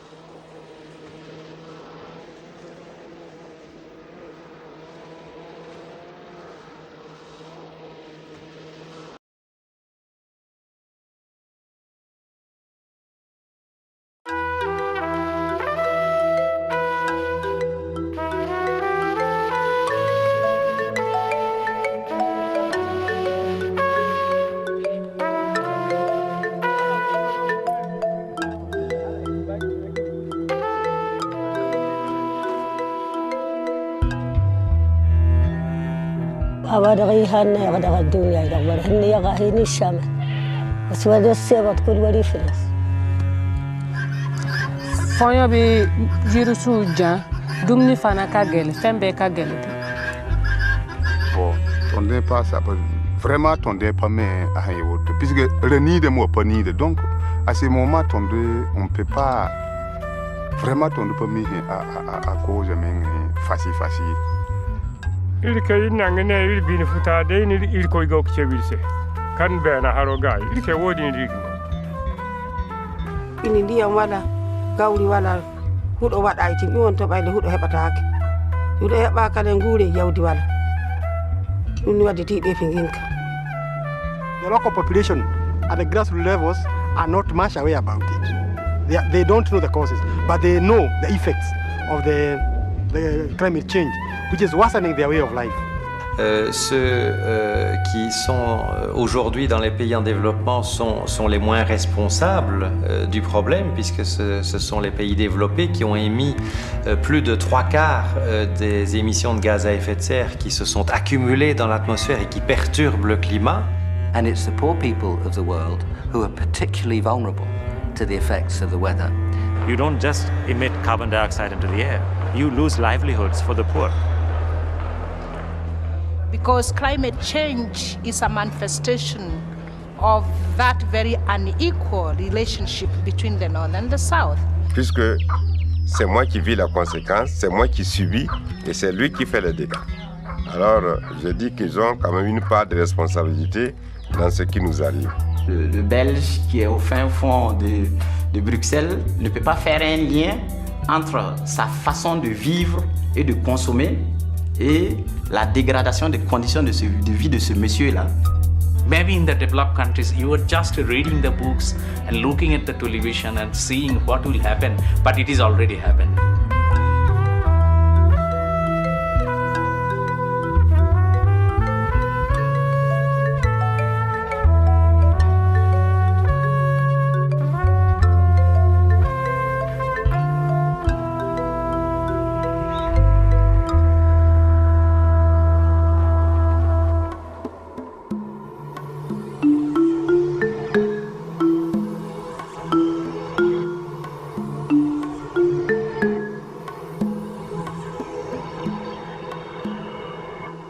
Les effets des changements climatiques, si on continue à ne pas faire grand-chose, vont être très importants. Je pense qu'ils vont être très importants, particulièrement pour les pays du Sud, qui dépendent de l'agriculture beaucoup plus que dans les pays développés, où l'agriculture est menacée par le réchauffement du climat. Donc ce sont des centaines de millions de personnes, si pas des milliards de personnes, qui vont voir la qualité et la quantité de leur alimentation diminuer. Está en anormal, porque estamos viviendo una sequía que no es normal, porque estamos todavía en épocas de meses de lluvia. Hasta mayo se extiende en inviernos normales la lluvia, así que ahora estuvieron en plena producción. Este maizal que ustedes pueden ver aquí debería estar ya con la mazorca, ¿no es cierto?, de maíz ya formada, pero pues se dan cuenta que está ya perdido, está perdido. Y de estos hay se multiplican miles y miles de agricultores sobre este mismo fenómeno, ¿no? El problema de nosotros, digamos, que en estos momentos debía de estar con agua esta parcela, pero ahora por motivo del sistema climático estamos secos y hemos tenido que adoptar, digamos, otra nueva implementación para riego, lo que causa egreso y a la final poco ingresos para nosotros. De antes se cultivaba el café y ahora el maíz. No podemos tener maíz porque el motivo de la sequedad, el frijol, lo mismo.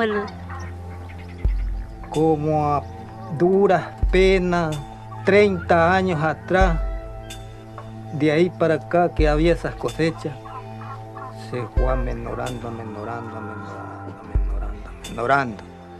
Entonces, el café quería cosechar en esos años, de ahí se quedaba vano. ¿Por qué? Por falta de las lluvias, del alimento de Dios que nos lo daba.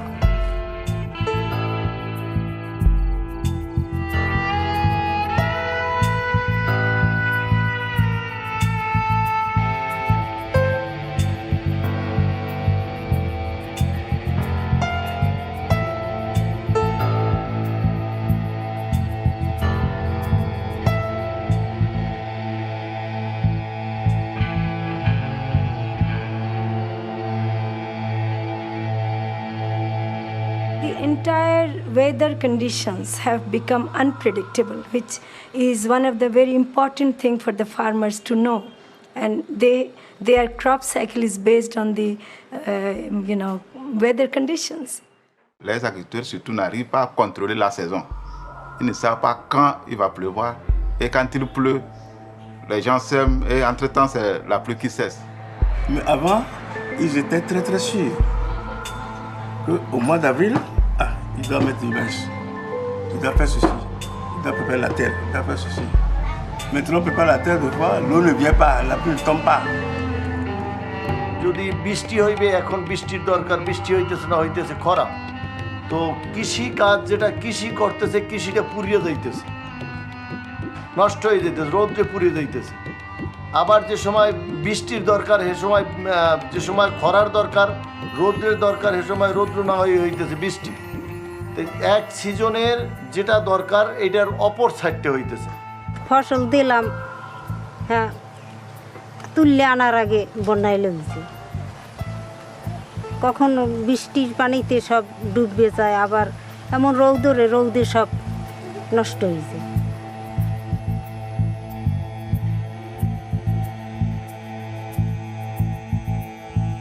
Esa es una de las cosas que estamos sufriendo, ¿no es cierto?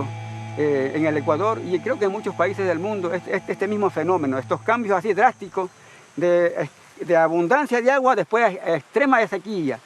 Y eso hace que ambas cosas alteran lo más importante que es la agricultura, la producción, por lo tanto la alimentación. L'alimentation, c'est quelque chose qui concerne tout le monde. Or, les espèces qui poussent aujourd'hui dans les régions tropicales sont dans bien des cas assez proches de leur niveau de température maximale. Et donc, si la température dépasse ce niveau-là, les rendements vont commencer à en diminuer.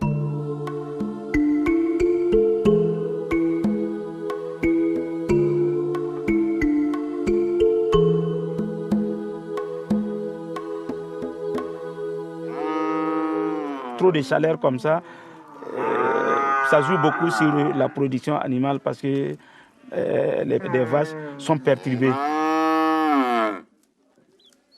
Wato hindi hali bobo kan ino wo bine hali sikan haro toni ndi kalde haro ka ngo kursi bis hand fo bin subo te subo sinin subo dinda bertise zangi kango kiwi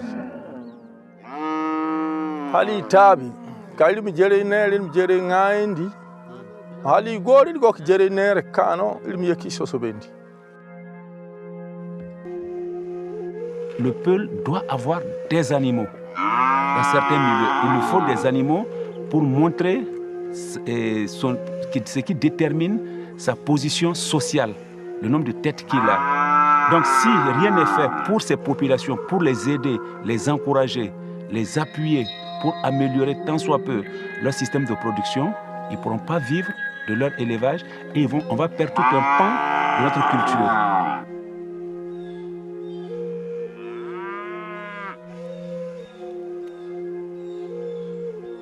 Avant, les pluies étaient abondantes. Il y avait suffisamment du fourrage. Ici, à 200 mètres ou 150 mètres, ici, il y avait du fourrage et il y avait aussi de l'eau pour l'alimentation du bétail.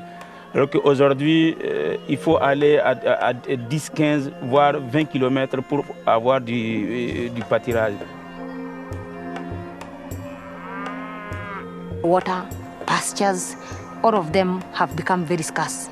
So we are fighting among ourselves over these scarce resources. So there's a lot of conflicts between the communities that we are living in due to climate change. Yeah.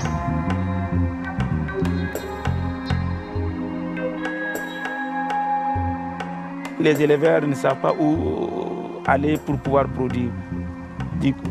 Chaque année, il y a plusieurs dizaines de personnes, notamment des éleveurs qui sont tués. Pendant la saison sèche, tous les troupeaux, pratiquement tous les troupeaux, l'élevage extensif du nord, ils se déplacent au sud.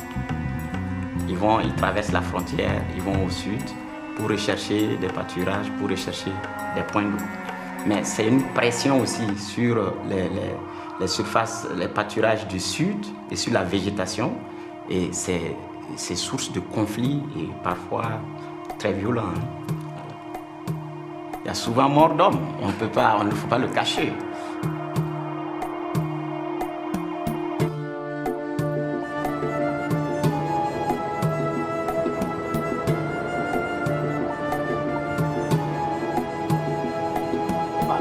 আগের সাথে তো পানি করে অনেক সাগর গরম হয়ে গেছে, গরম অত্যধিক বেশি হয়েছে, আর মাছ আগের সাথে কমে গেছে।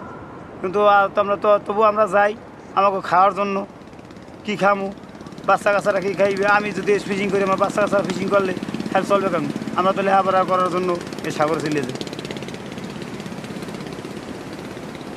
These fishermen were always poor and still they are poor.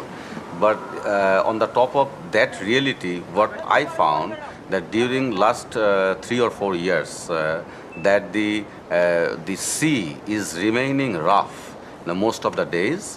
So it means that fisher cannot go fishing in that weather, meaning they are losing their working days, meaning they are losing their livelihoods, and because of this climate change, their food has reduced by half.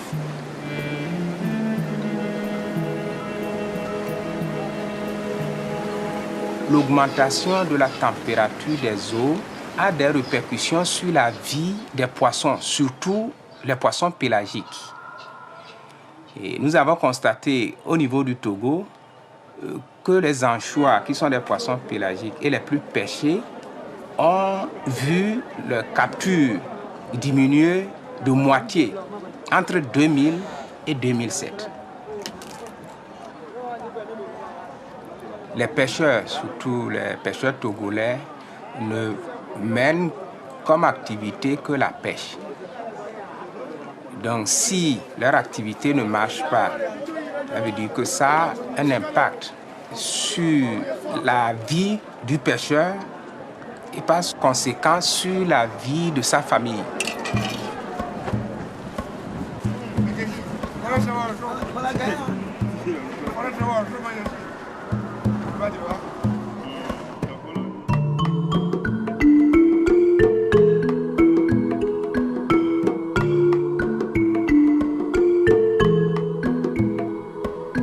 Les conséquences du changement climatique seront les plus importantes dans le domaine de l'eau. L'eau est la vie, l'eau est dans tout. Et l'une des premières conséquences du changement climatique sur l'eau, c'est l'eau disponible pour l'agriculture. Parce que 90% à l'heure actuelle de l'eau prélevée dans les pays pauvres est pour l'agriculture.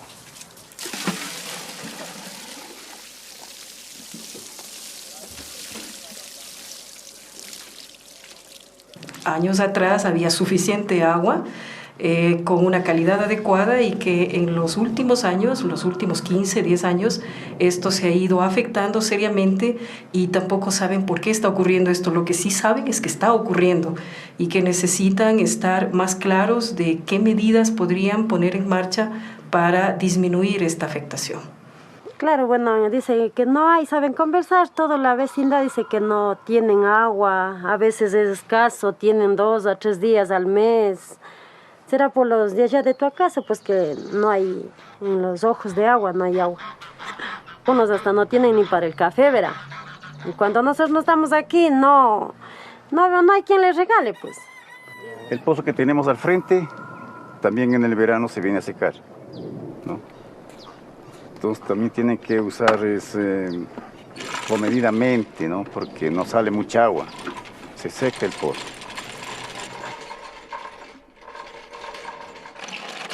Tenemos que buscar el agua en otros lugares, pero muy lejanos, por ejemplo, a 20 kilómetros. Pero también viene un problema, ¿no? De que la gente de esas poblaciones tampoco no nos van a dejar, creo, ¿no? Porque cada pueblo necesita. En el momento en que alguien le prohíbe, voy a poner yo el ejemplo, yo impido que alguien, mi vecino, llegue a tomar el agua de la vertiente o del pozo, ¿sí? Voy a tener problemas con la otra persona o las muchas otras personas que anteriormente se abastecían de ese pozo. ¿Por qué? Porque el agua, como reserva natural en un momento dado, también va escaseándose, ¿sí? Aquí tenemos el problema del deshielo también, ¿sí? De los glaciares en el caso, que también es por efecto el resultado de este calentamiento, ¿sí?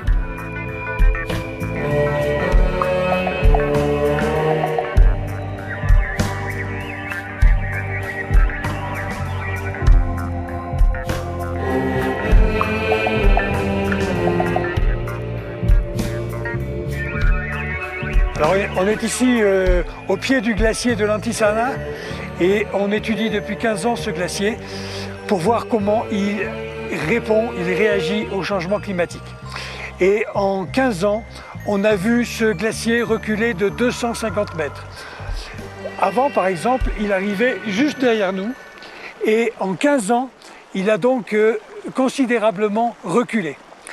Et c'est très caractéristique des glaciers dans les Andes. Ça, bien entendu, ça va avoir des impacts sur les populations. Et le principal impact, c'est sur la ressource en eau. Les glaciers dans les Andes sont des réservoirs naturels d'eau.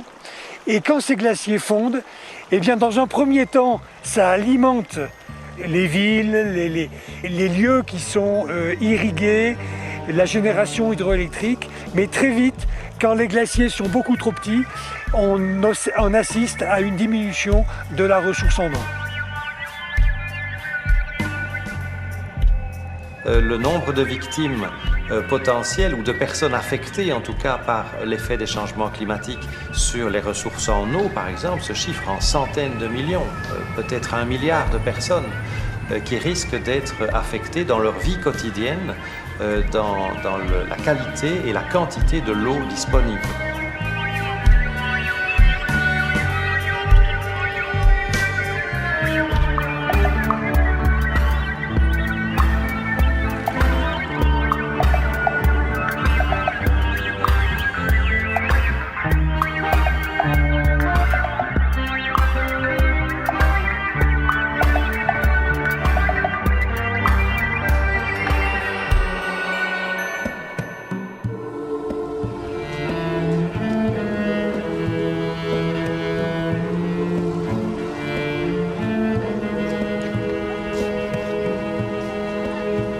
El cambio climático ha provocado un empobrecimiento de la población por causa del agravamiento de su productividad.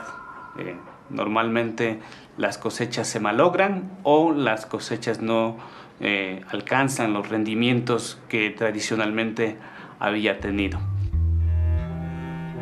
El más afectado en este caso es el sector campesino con esta crisis de los cambios climáticos. Lo más afectado es el sector campesino, que es incluso el generador de los alimentos, ¿sí?, para los sectores poblados. En ese momento, en el momento en que no hay producción, se encarecen los productos y se encarecen los costos, es decir, se elevan los costos. Existe el problema de la inflación a la vez, ¿sí? que nos impide, ¿sí? a la colectividad a acceder a ciertos medios en un momento dado.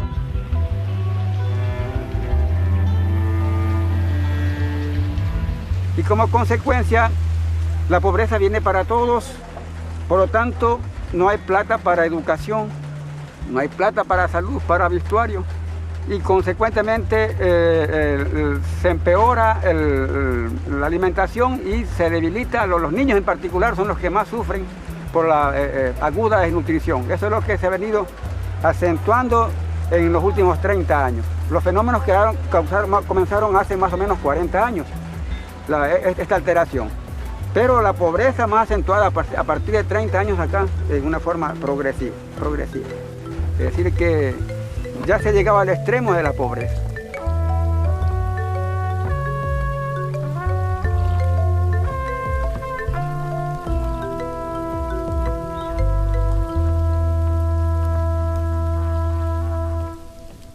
Koira me huna abar me zama wato kan aga hegedi burkul kan gui kan haroge hinke kan nangudu woka nga ama honwo hera abisido hera abisiliwe itonyo kaso hon zamidu jiliwe yeki. Les gens aujourd'hui essayent de civiliser. Ça veut dire que les gens ne vivent pas comme il se doit. Ça veut dire que peu de gens arrivent à manger 3 fois par jour. Il y a plus de gens qui mangent le matin, qui ne savent pas s'ils vont manger à midi ou s'ils auront à manger le soir. We ko kata iko ngari gaga iko katorum dik nga kal wat kan lori heino dinka tur fo yongo ni digi dogo li ko tinga we di yong gate we kan go kriari hala lori hagato inan kat heino commerce ilimu yek dekna so we boren de zankai ikul morganta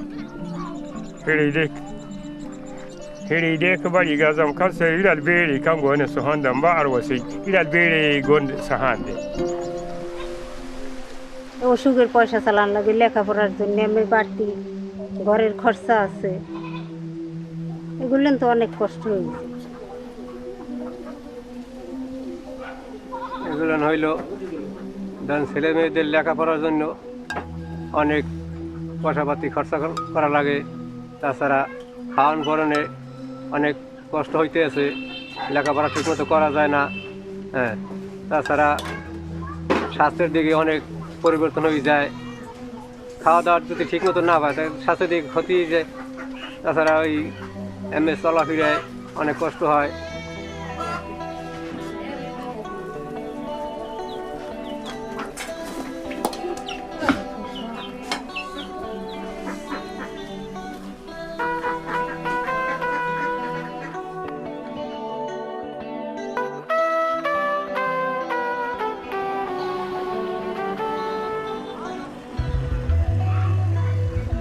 El cambio climático influye mucho en la salud de las personas. Por ejemplo, en la época invernal, cuando hay inundaciones, lo prevalente es las enfermedades a la piel, enfermedades gastrointestinales y las enfermedades tropicales que se presentan como lo que es la malaria y el dengue, que afecta demasiado a las comunidades. Il y a des effets liés au changement dans la distribution de vecteurs de maladies, des moustiques par exemple, qui se déplacent mieux, qui vivent mieux dans un environnement qui est plus chaud et plus humide à certains endroits, et qui transportent donc des maladies dans des régions où ces maladies n'étaient pas connues.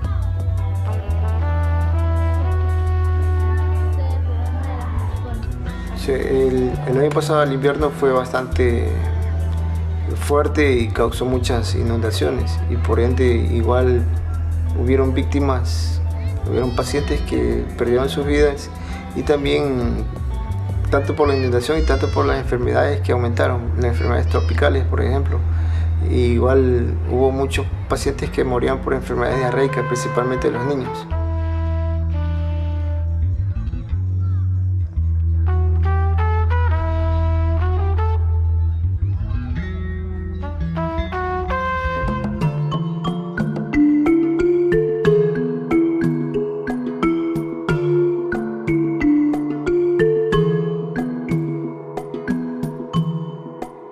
comme conséquence de ces changements climatiques au niveau du Togo, nous pouvons remarquer ces derniers temps le phénomène d'inondation. Il y a eu ce phénomène-là sur toute l'étendue du territoire. Les fleuves ont quitté leur lit pour envahir des parcelles de culture. Il y a eu des infrastructures routières qui ont été endommagées. Pour moi, l'inondation, ce que moi j'ai vu, ça a débuté en 1981. La première fois. Et ça a fait beaucoup de victimes. Donc, c'est en 81. 2006, 2008. 2008.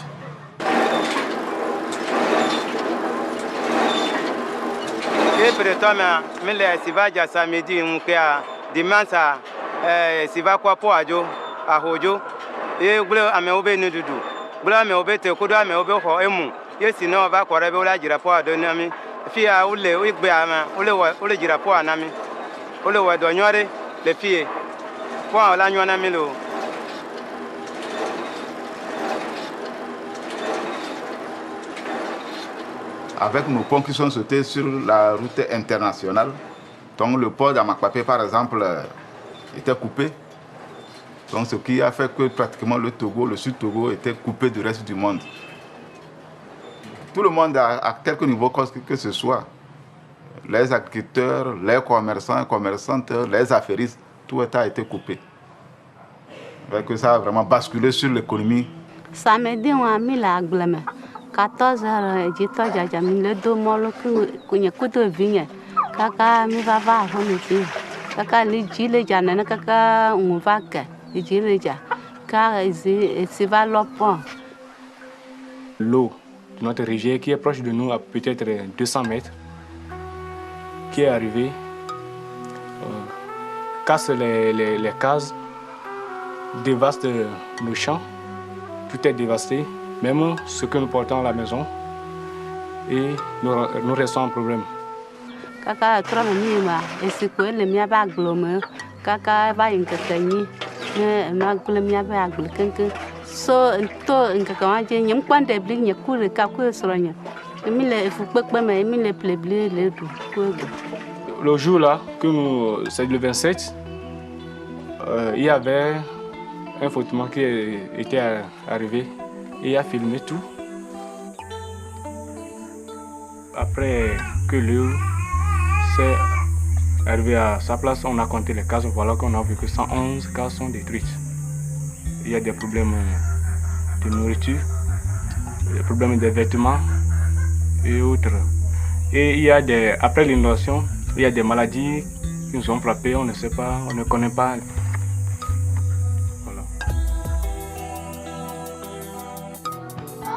Je suis né ici, j'ai maintenant 85 ans. Nous n'avons jamais vu ça.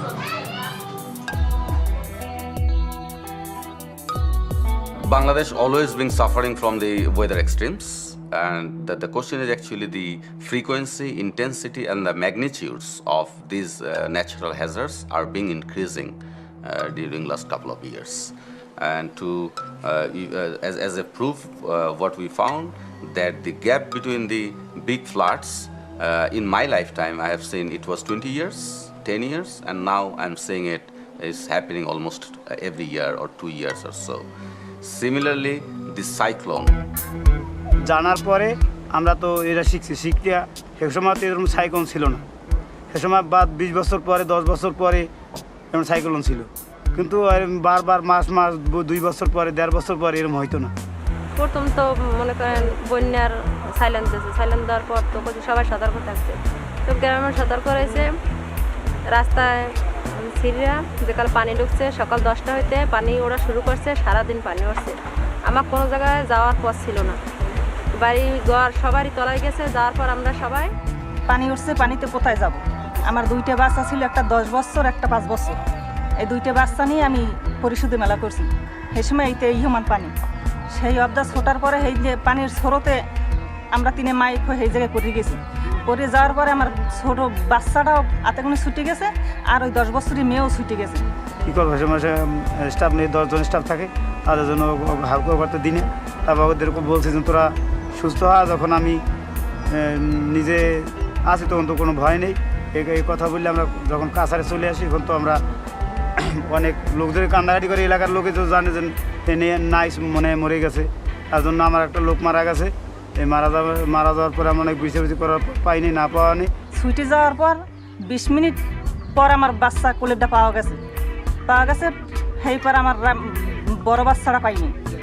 না পাওয়ার পরে আমি পরিশোধে চলে গেছি আমার বাচ্চা নিয়ে। সেই পর ভোরে সেইখান থেকে আইসি, আইয়ে আমার বাচ্চা শুনছি মানে নিয়ে আসছে, গাছ দরজা ছিল। সেই বাসায় আইয়ে আমার ঘর দরজা কিছুই পাইনি, থাকবো কই। দীর্ঘ 2 দিন কোনো খাওয়া দাওয়া ছিল না, কেউ মনে করেন লাঠি ছিল না, পাখির ঘর ছিল না, ঘরে ওড়ার কোনো তো মনে করেন আমার পানি কেজি খাইতে পারি না, সব কিছু লবণ পানি, পুষ্কুনি নাই বা আমার থার জায়গা নাই, বা কেউ ডায়রিয়া হয়েছে, কেউ দেখছি ঠান্ডা জ্বর হয়েছে, অনেক ক্ষয়ক্ষতি মানে আমাকে এলাকায় সবারই হয়েছে।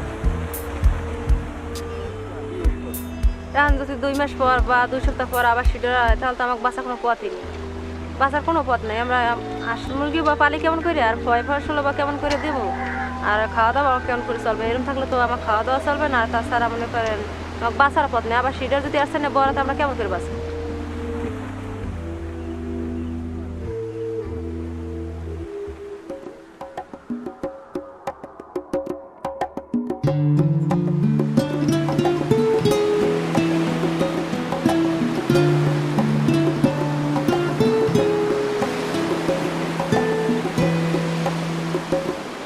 On s'attend à une élévation du niveau des mers parce que l'eau se dilate quand on la chauffe, mais aussi parce que les glaciers sont en train de fondre, ce qui rajoute de l'eau aux océans. On s'attend à une augmentation du niveau des mers de 20 à 60 cm au minimum d'ici la fin du siècle, mais probablement plus parce que ce sont des chiffres qui ne tiennent pas compte de tous les processus, qui ne tiennent notamment pas compte de la fonte des grandes calottes glaciaires du Groenland et de l'Antarctique. Et donc on pourrait atteindre 1 mètre, peut-être plus, d'ici la fin du siècle, ce qui est très dangereux pour les régions côtières. Las Manchas fue una población que empezó a irse, fue uno de los lugares de Muisne que lo primero que empezó al mar írselo llevando, poco a poco fue llevándose la tierra, se fue haciendo mucho más pequeño su territorio. No tiene servicios básicos, no tiene ayuda de nadie, totalmente. Lo que han quedado ahora son como unas 14 casas, que realmente esta población cada vez tiende y yo he conversado con ellos dicen buscan salir, lo que pasa que no hay cómo vivir en esa población. Que cada aguaje uno aquí no puede vivir tranquilo porque el aguaje pasa las noches, está en peligro uno con vigilante del mar. Vigilándolo de noche, puede romper, como puede llegar allá, como le puede sacar la casa. Entre más días el mar llega a 2 metros, cada aguaje grande se va llevando, así, hasta que llega el año va llegando hasta que por fin se va llevando a un área. Y así estamos viendo el peligro, en parte el terreno se está yendo, el coco se está cayendo, las casas se han ido como unas 2 acá donde los vecinos. Y está la próxima, las de nosotros aquí al frente nosotros vivimos, las de nosotros están próximos para irse. Y el mar va todo para arriba.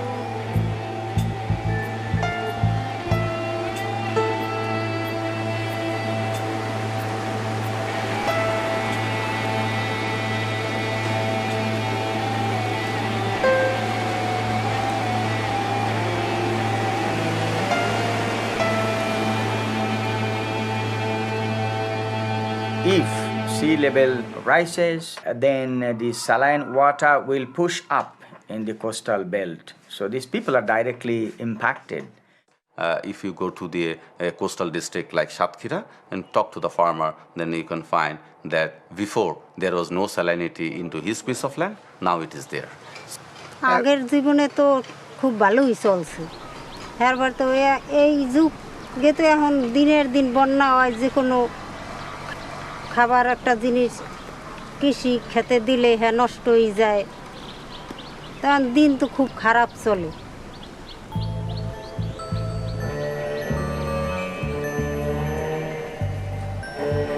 ধরেন কৃষি একটা দিলে বন্যায় লই যায়, আবার ফেরত দিলে টাকা পয়সা অনেক কিছু লাগে। if the carbon emissions don't go down and the temperature rise by 1 or 2 degrees, the sea level will cover almost 20% of the land. Sea level may enter into Bangladesh and take over 20% of the land. And we know that the coastal areas, about millions of people are living there, maybe 20-30 million people are living there. What will happen to these people?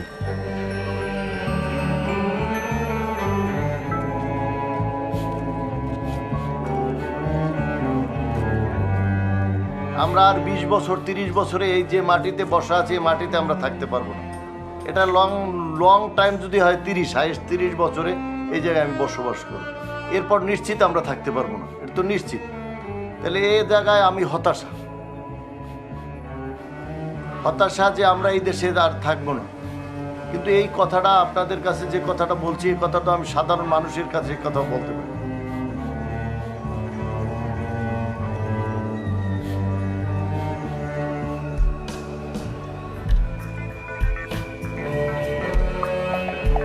নদী ভাঙ্গন মনে করেন বড় সমুদ্র, ওই সমুদ্রে মনে করেন এরকম থর ভেঙে স্রোতে ভেঙে নিয়ে যায়।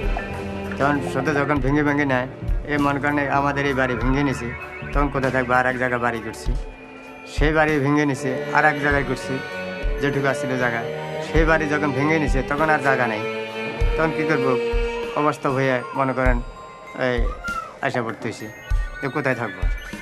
Their land has eroded, their cattle has gone, and it's very hard time for the next 6 months, and they have to flee.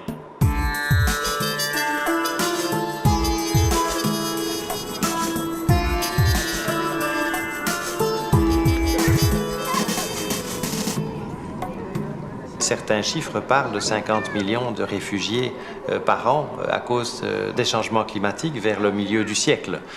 D'autres disent ce chiffre-là, c'est pas seulement à cause de raisons climatiques, c'est aussi pour d'autres raisons. Donc c'est difficile de séparer les différents facteurs, mais c'est probablement une source importante de stress, un stress supplémentaire qui vient se rajouter dans les pays en développement à toutes les autres difficultés que ces régions connaissent déjà.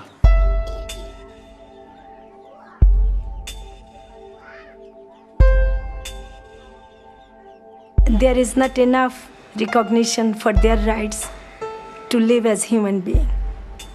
I see as a huge human rights violation in future in relation to water, food, and seeds and livelihood.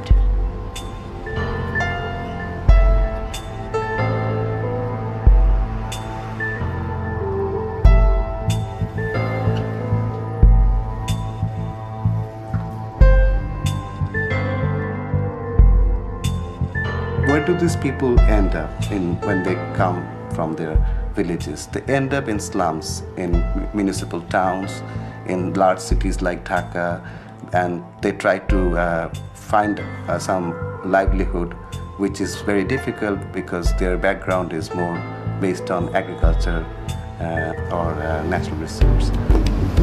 আইসা এখানে মনে করেন খুব কষ্টে জীবন কাটাইতেছি, রোডের সাইডে রইতেছি, কী করে থাকবো? রোডের সাইডে থাকতে হয়েছে, 2-4 দিন এখানে রয়েছি, তখন মানুষের সাথে পথ পরিচয় হয়েছে যে ভাই আমাকে একটা বাসা চেয়ে যান।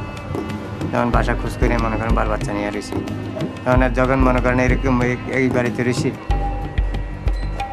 এই বাড়ির অত ম্যানেজারকে বা মহাজনকে ধরছি, মালিককে ধরছি যে ভাই আমাকে একটা রিক্সা নিয়ে যান, আপনার সাথে আপনার এখানে থাকি, আপনি একটা রিক্সা নিয়ে যান, তখন আমি রিক্সাটা মনে করেন চালাই, কোনো বাল বাচ্চা নিয়ে চলবো। তখন এই ম্যানেজারের চাই আপনাকে যে একজনের রিক্সা নিয়ে দিছি, কইয়া দিছে, তখন আমি চালাইছি। ওই 200 টাকা পাইতেছি, 200 টাকাতে আমার বাসা করছো 5-6 জনকে নিয়ে, 7-8 জন লোককে নিয়ে খাওয়া দাওয়া, ও তো ঠিকরকম চলছে না। তারপরে বাসা ভাড়া, খুবই কষ্ট হইতেছে, এই কী করে চলবে, খুবই কষ্ট হইতেছে। মনে করেন আগে যেরকম দরবারিতে নিজের চাষবাস করে খাইছি, যেরকম সুখী ছিলাম, সে সুখী তো আর এখন আমাদের নেই। Within the society there will be conflict because there will be more clumsy situation in the Dhaka city. More people will come. There will be social unrest, crisis for the employment, crime situation. This is the conflict within the state. But there will be conflict between interstate. There will be a lot of illegal people crossing the Indian border. And if you go to the India, there are slums in the Calcutta. These are all most Bangladeshis.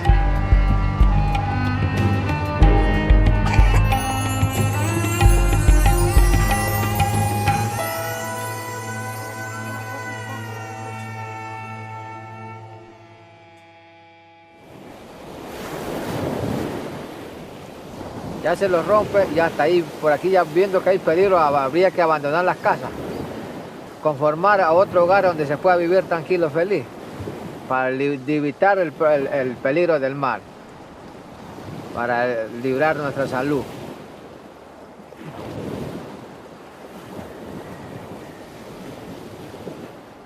Por la escasez, claro, de líquido vital, pues aquí en mi pueblo se han salido la gente, porque de haber agua suficientemente para regar los campos, entonces vendría pues la agricultura a producir, ¿no? Y la gente no tendría que salir de aquí del pueblo. En pensarlo, digamos, lo he pensado, pero no lo voy a realizar, por la sencilla razón de que ya de todas maneras mi edad ya no me lo permite. Tengo mi hogar formado aquí en tierra y no creo que vaya a emigrar.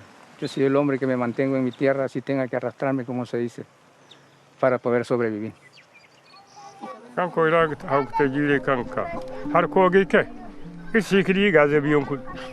Hali man zebmo. Bol sikte. Zam fosse. Ilgab ko ne jere kul hurge go ga idire ke siya ka fatu. Ne ko ni ka soro metaka. C'est que malo tagayoro kontin feli. So nin tunga soro metaka kata vi o yoro la. Kay yere soro ni nga demse wi. On n'est pas sûr que ça s'améliore. On n'est pas très sûr que ça s'améliore parce que on n'a pas trouvé encore une solution pour ces changements climatiques, ces réchauffements, l'évaporation de l'eau. Bueno, desde una mirada más objetiva, digámoslo así, yo considero que sí es el inicio de algo que puede ir empeorando. Donde sí soy optimista es en la capacidad de la gente para poder reaccionar y poder lograr identificar respuestas, modos, mecanismos de tomar propias iniciativas.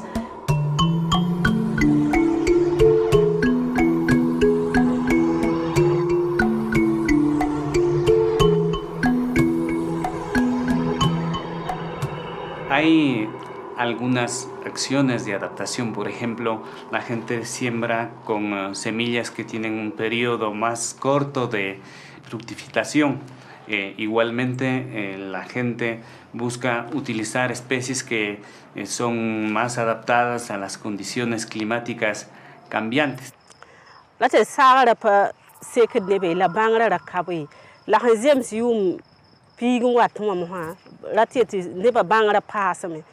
Tibu tuma pase kitam ti ne saram pa sekra ni ba toy me kele ko ni zat mesa la toy yaw kumbi karon la bisap mesa la ne bangra ham pasti tum pala bu ne ba vena ham pasa la kiti vui ma toyem ne pinda. On a développé des techniques de culture qu'on peut partager avec tous les autres pays sahéliens, que ce soit en Afrique australe, que ce soit en Afrique du Nord, ou partout on a des pays qui ont les mêmes conditions pédoclimatiques. Ça ne goûte tuma, sida akena anaken la naken parle tondo, la sida ya naken son de tondo ne de tuma yol soeng. Bade ça ne goûte autant, faut ça ko vuri. Tono ko vugura, ning biliga vugura. Sayame, bilgning le kabe asi. Ya fo case ko mo mosan sele ayati nebni sin son do tonda wa o se sa lemba wat son tonda windi ton se suma man to tay suma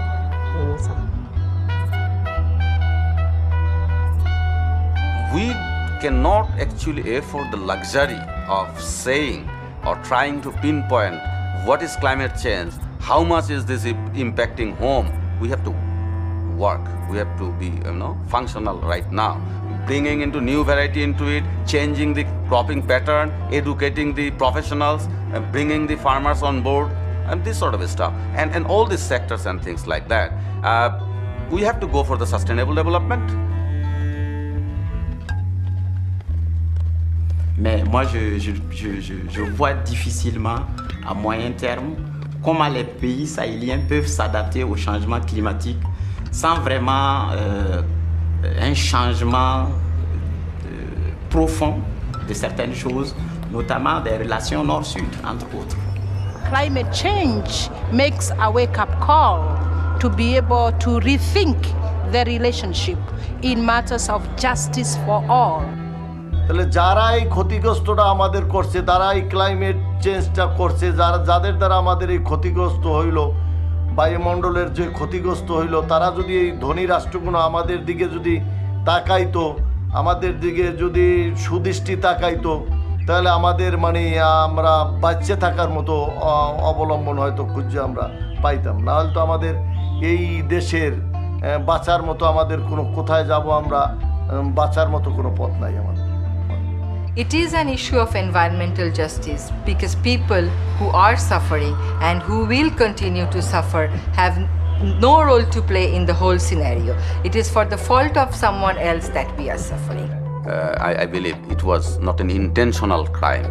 It was unintentional, but as it happened and they have gained because of this development, as an essential member of the globe, we have the same right, so they should pay. Please make sure that the northern countries, what you do for the southern countries, you don't do it as a charity.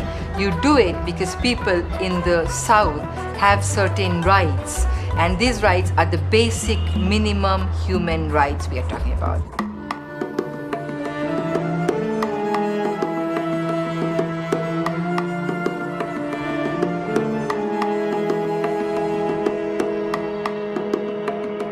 One is managing the unavoidable, which is adaptation. How do we manage what we cannot avoid? Because there is already a lot of greenhouse gas trapped in the atmosphere, and the consequences of that will be on us, irrespective of how we reduce emissions from today and onwards. And the second point of view is avoiding the unmanageable. So we must, by our actions from now, globally, by each party, work towards a carbon-free development pathway so that what we cannot manage, the dangerous climate change, can be prevented. And to save the earth, if we are talking about the cleaner energy for the future, we need cleaner technology, and that could come from the north, of course free of cost. Necesita de alguna manera una ayuda adicional de parte de los países ya desarrollados que de alguna manera han generado históricamente una mayor cantidad de emisiones a nivel mondial. Je crois qu'à l'ère actuelle, la prise de conscience du changement climatique sonne le glas à la société de consommation. Les gens de plus en plus se rendent compte qu'on ne veut pas continuer avec le mode de vie et le mode de consommation qu'on a suivi jusqu'à présent. They must stop the overconsumption. They must be brave enough to come out of their comfort zone. Я думаю, загрязнителями являются не только развитые страны, но и развивающиеся. Китай, он двигал производство в последние годы, dесятилетия. Pero en cambio, el cambio climático todavía no tenemos recetas. Solo hacemos recomendaciones. Que las industrias, tanto petroleras y de todo lo que significa la industria, que tomen las medidas correctivas para que no nos sigan matando, que no sigan destrozando la naturaleza. Если это и дальше будут промышленники ради того, чтобы получить выгоду, доход такой, разбогатеть, а государство будет на это взирать и не принимать меры, то мы не выберемся из этой ситуации. Поэтому Мы должны изменить свое отношение. Well, it'll be much more expensive if we don't do this. The difficulties of high carbon growth will be extremely costly in the future. On the other hand, if we move to low carbon growth, we will be able to do it at a cost of 1 or 2% of world GDP for the next few decades. To be ecological, to be environmental friendly is more modern than to be dependent on fossil fuel based and very artificial lifestyle, which is very destructive. Low carbon growth is quieter, safer, more energy secure, more biodiverse. What we're looking at here is a much better growing world than the high carbon growth story, which will eventually kill itself and is much dirtier and more insecure. This isn't a question of giving up paradise. This is a question of giving up a very dangerous, dirty path and going on to a much more attractive one. Les scientifiques, eux, donnent le diagnostic. Ils savent pourquoi le climat se réchauffe. Ils savent pourquoi les glaciers reculent. Mais ce qu'il faut maintenant, c'est une prise de conscience de la société et des mesures politiques, rapidement, sans attendre. Too much I see people stuck in dialogues and battles and negotiations forever and ever and ever. We don't have the time. We have between 10 and 15 years within which to address the very serious issues of climate change, of the loss of ecosystems and of the destruction of biodiversity. Without these, there is no life on Earth. Y estaremos haciendo el mayor de los esfuerzos de nuestra parte para tratar de coadyuvar para que ello suceda. Pero también tiene que venir correctivo de los organismos de control del país, pero también de los que nos imponen, ¿no es cierto?, desde afuera. Porque no solamente nosotros somos los afectados, se está afectando también al planeta. Y esa es la parte más preocupante, porque no está en manos nuestras, no está en manos nuestras, ¿sí? Somos afectados nomás.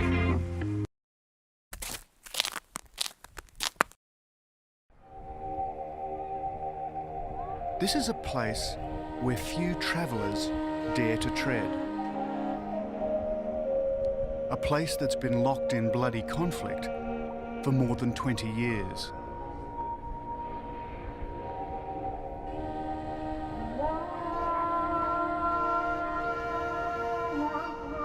But beyond the conflict is a land of extraordinary beauty, a place that was once the fountainhead of one of the world's oldest beliefs. For me, this is a special journey to a valley hidden deep in this strictly Islamic land, as I seek the gigantic relics of a much more ancient faith, the lost Buddhas of Afghanistan.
can pretend that we're just friends, yeah.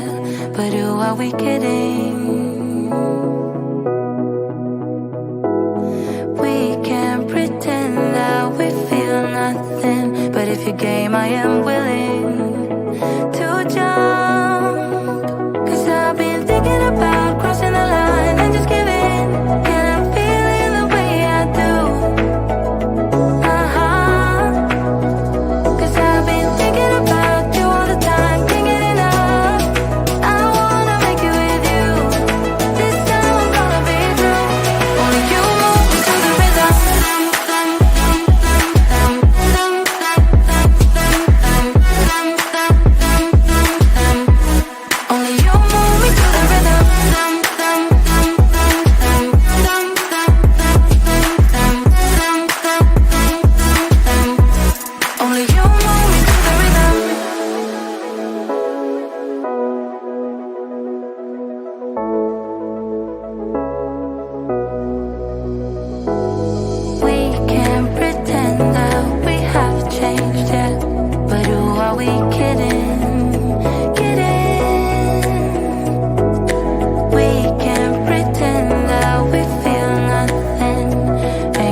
Only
we kidding?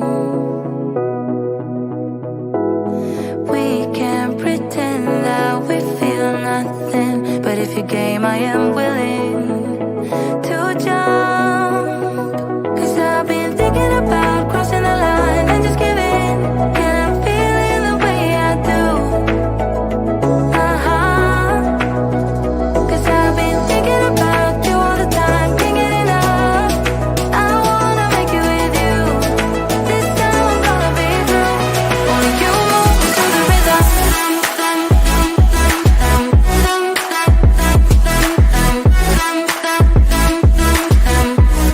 Only you move me to the rhythm.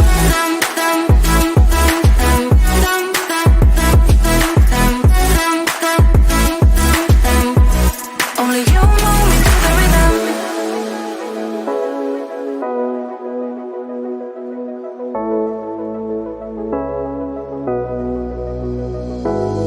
We can't pretend that we have changed yet, but who are we kidding? We can't pretend that we feel nothing and keep it hidden now. 'Cause I've been thinking about crossing the line and just giving, and I'm feeling the way I do. 'Cause I've been thinking about you all the time, can't get enough. I wanna make it with you. This time I'm gonna be through. Only you move me to the rhythm.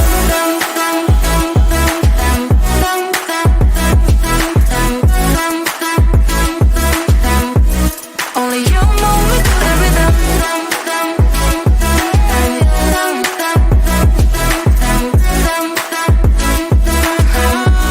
Only you move me to the rhythm.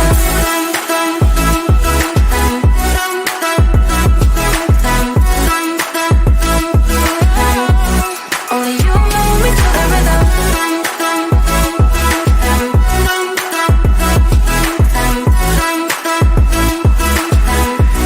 Only you move me to the rhythm.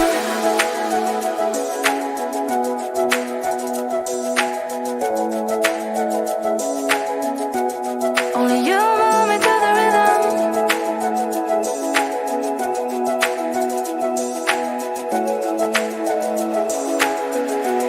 Only you move me to the rhythm. When you're down and you stare out your window, hoping that you'll come up with some words to say. That's not okay. When you feel like you're fed up with heartbreak, and you know that you can't take another day.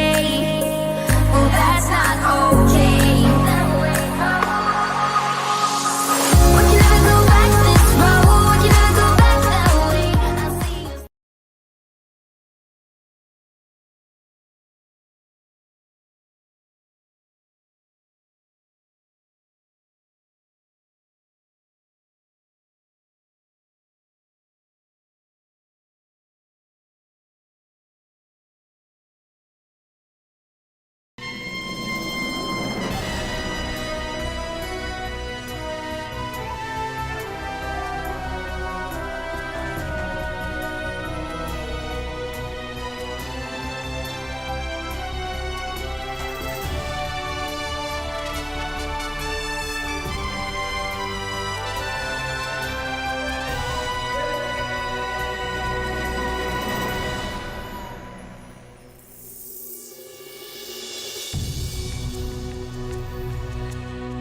This is a picture of Afghanistan you've probably never seen.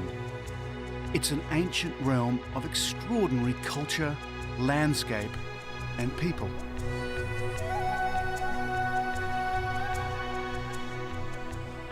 My name is David Adams.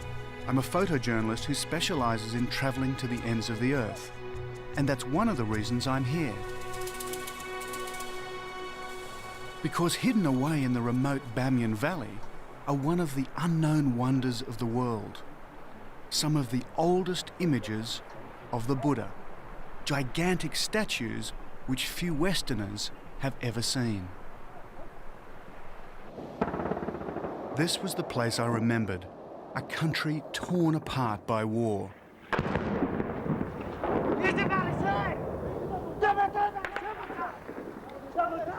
5 years ago, I was here as a freelance war correspondent. Now the front line is that way, and the Hezbollah militia are firing right over my position through the other side of the city. But I knew that beyond the bombs and the bigotry was a hidden treasure, a place from where an ancient religion took its creed to the world. I swore that one day I'd seek out Bamyan and its lost Buddhas. Afghanistan is a landlocked country in Central Asia, sandwiched between Pakistan and Iran. From the capital Kabul, I head for Herat, and then up to Mazar-e-Sharif, and then on to Bamyan. My journey starts, though, in Pakistan, at a point where most people get their first and only glimpse of Afghanistan. It's on a road well trodden by armies, smugglers, and spies, the Khyber Pass.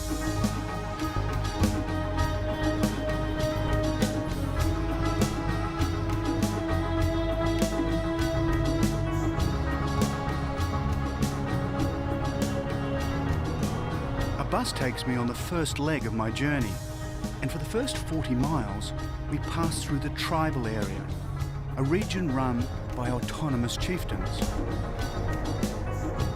As a Westerner, I must take an armed guard because kidnapping and banditry are rife here.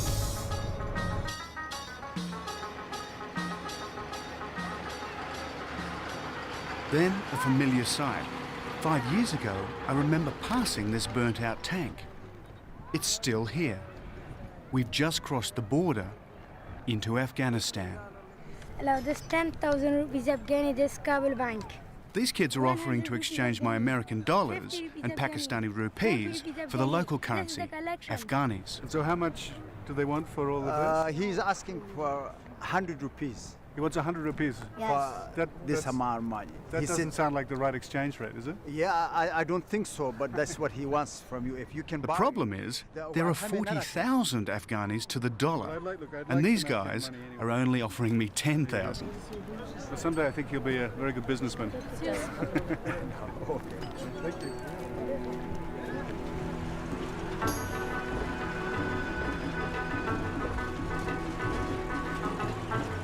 After being so pleasantly fleeced by the kids, I hire an old Russian army jeep at the border. With it comes my driver Aziz and the man who'd be my guide, Abdul. And off we set, towards the spectacular Hindu Kush.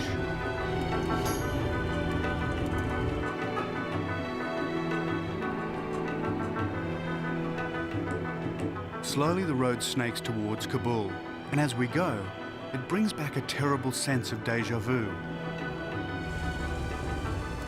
The last time I travelled up this road, it was controlled by the warlords of the Mujahideen, and there were checkpoints all the way along it, each one extracting a toll.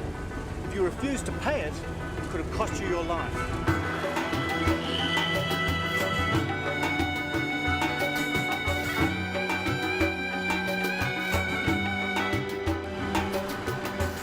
But for the moment, this part of Afghanistan is relatively peaceful. Soon, I get my first glimpse of the capital, Kabul.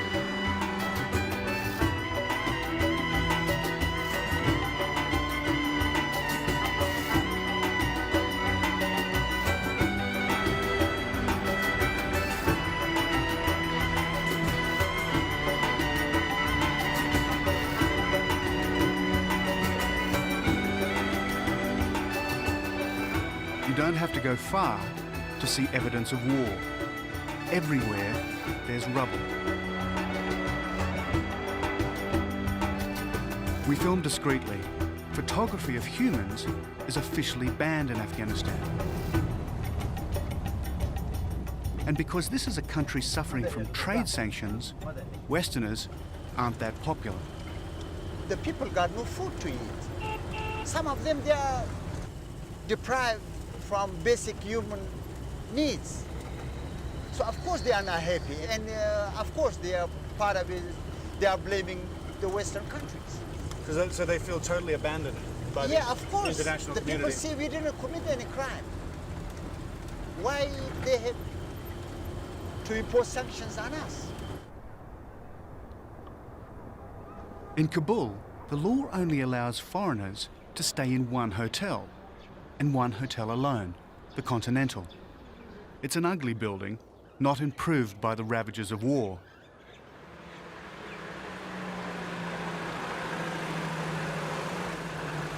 It was where I stayed last time, and it's where I stay this time. And what a lineup! One of the great tenets of Islam is that all visitors must be honoured, Hello. How are you? whatever their country or religion. Good. Hello. Hello. How are you? Salam alaikum. Hello. Nice to meet you.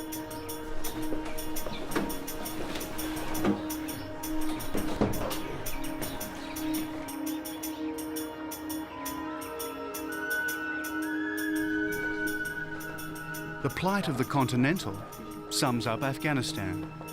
Normally, an international hotel like this would be brimming with businessmen, politicians, and power brokers. But aside from me, it's empty. A deserted monument to Afghanistan's international isolation.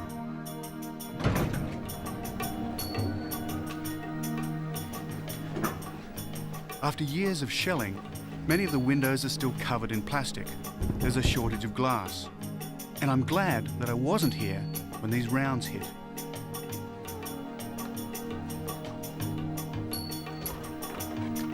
I asked for my old room. It's of course no problem.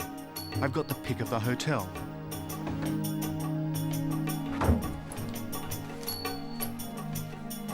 Great. Thank you very much. Thank you. That's great. Thank you very much.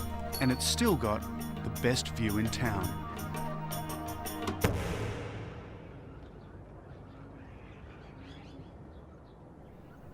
Now, 5 years ago, standing here, this was a panorama of battle. There were tanks over on that far hill. All the way through the city was just gunfire, and then from outside, rockets had come in and just lob into the city. It was just incredible to see it at peace. It's something I couldn't quite imagine 5 years ago.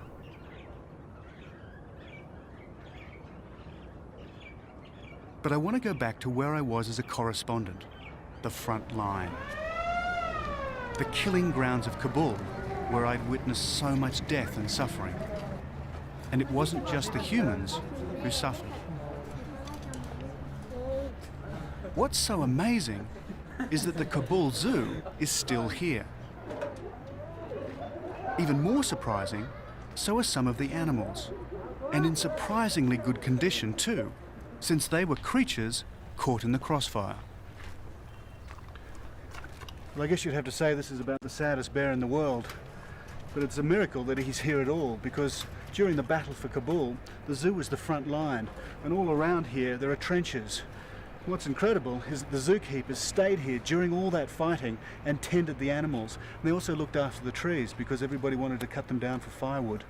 It's just one of those amazing stories that comes out of war. The bear was unharmed, but the lion was hurt when a grenade was lobbed into his cage. He's blind, but alive.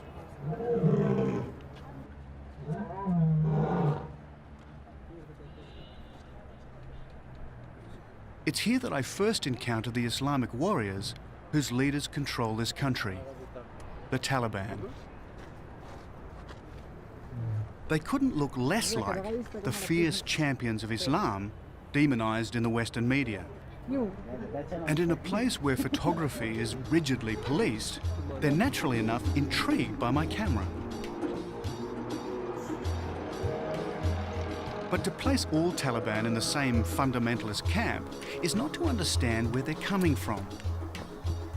Most of them just want to see order restored and a better life for their children.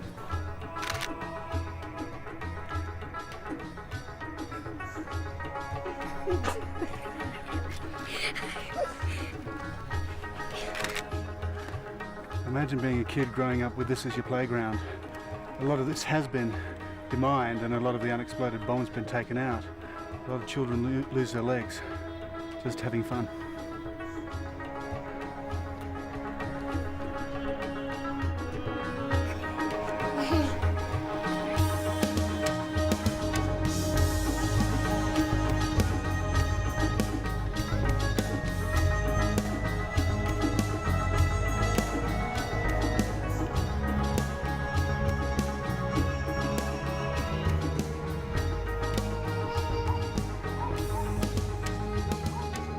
It's been a daunting first day back in Kabul. Back in a ruined city where people still live with the prospect that any day the end of their world could come.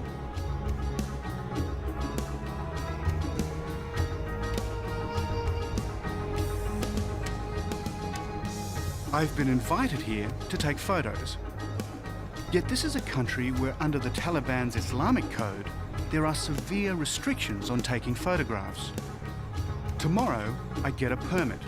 But as I was to discover, getting the permit is one thing, making it work, quite another.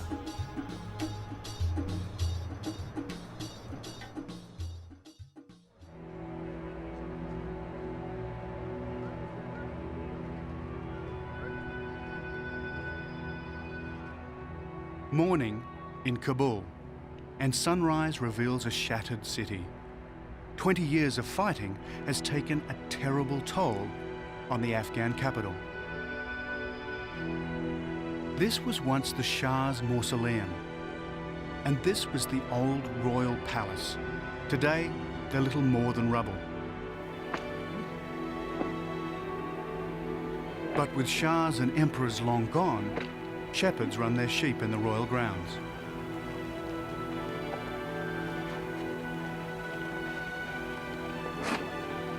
My journey will take me across the country from Kabul to Herat. But before I leave, I need permission from the Ministry of Information to travel to the great Buddhas of Bamyan. And for that, I'll have to wait. And all the time, I'm being watched. The Taliban are everywhere. You can tell them by their black turbans. The word Taliban means religious student. And at the religious school, or the madrasa, they learn the Quran by rote, all 114 chapters of it. By doing this, they hope to interpret Islamic law in a pure, uncontaminated way. Or that's the theory. As a force for change, the Taliban have only been around since 1996. Even so, their rules for living are based on an 8th century text. It determines everything they do, even whether or not I can take photographs. But time is running short if I want to get to the Bamyan Buddhas. There's still no word from the ministry, so it's time to do a bit of public relations. If an army marches on its stomach, let's see if I can appeal to the Talibans. Hidden in a back street is a kitchen, and I love cooking pasta. Well, what I'm going to cook for the Afghans around here is what's called puttanesca, and it's an Italian pasta. First thing we do is cut up lovely fresh tomatoes. But be warned, they're often fertilized with human waste, so wash them very carefully. There's actually a very funny story about a guy who was wanting to smuggle opium out of Afghanistan, and to hide the smell, he actually put the opium down underneath a truckload of onions. Of course, he gets to the border and he gets arrested for smuggling onions, because you're not allowed to take onions out of Afghanistan. They didn't care about the opium. By now, I'm acquiring quite an audience. The sight of a Westerner cooking for Afghans must be strange indeed. And that is puttanesca, Afghan style. See, I'm very hungry. If you pass that round. Oh, thank you. Oh, thanks a lot. Now for the moment of truth. Mmm. Well, I'm very pleased. Oh, it's very delicious. I think Afghans are just very polite. Oh, no. Fortunately, one of my okay, guests is from the Ministry of Information. I like it. You like pasta? Maybe he can put a good word in for us. He obviously likes my cooking, but what about Abdul? It's nice. Do you like it? Yeah, but no, I think you... Did you forget salt? No, but it's got capers and anchovies. They're very salty. Can I use some ketchup? So he wants to put salt and ketchup on it. Okay, I don't think I'm going to change the culinary tastes of Afghanistan in one meal, but, you know, we can but try. Well, it seems to have worked. In the morning, I'm summoned to meet Mr. Fayaz Mohammed Fayaz, Taliban head of information. And as spokesman for the Minister of Foreign Affairs, he's a powerful man indeed. Maybe he can grant me permission to see the Buddhas. We are very happy that with the formation of Islamic Emirate of Afghanistan, from the very beginning, has brought security or stability to the country. But Mr. Fayaz is also a religious scholar and a strict adherent of Quranic law. So on the one hand, his law forbids the depiction of any human image. On the other, he wants to rebuild tourism and promote Afghanistan to the world. That's his dilemma. He doesn't want to be filmed, but to get his message out, he has to be. And what do you want the outside world most to understand about the administration here in Afghanistan? We have put an end to the anarchy, to the civil war in the country, and with that, not only the tourists, but even the journalists could freely visit all corners of the country, and they could succeed to go wherever they wanted, and they could succeed, visited many places. And that includes us. We get the go-ahead. Ironically, to celebrate the good news, Abdul takes Mr. Fayaz's photograph with my Polaroid camera. So we can go where we like and film who we like? Well, not exactly. What Mr. Fayaz neglects to tell us is that we're still not allowed to film people in towns. Nor does he warn us that he has no control over the most powerful government agency in Afghanistan, the dreaded Ministry for the Promotion of Virtue and the Prevention of Vice. The spies of these religious police are everywhere, invisible but always present. So all filming must be done very discreetly. Now, we've been given a permit to film in Afghanistan, the first film crew to be allowed to do so by the Taliban government. The problem is, we're not allowed to film anybody. We can only film the country and buildings. So doing this, walking openly in the street and filming, is very much against the law. I could be arrested and our cameras could be taken away and smashed. So as you can appreciate, this is not going to be an easy film to make.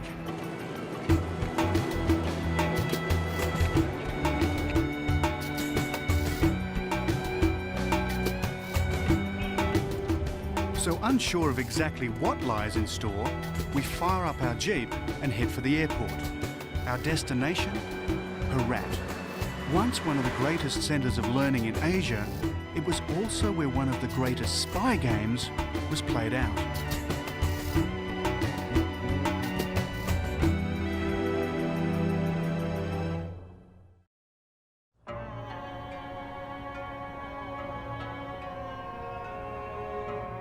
The Afghan city of Herat is 400 miles west of Kabul as the crow flies, and it's been a battleground for thousands of years.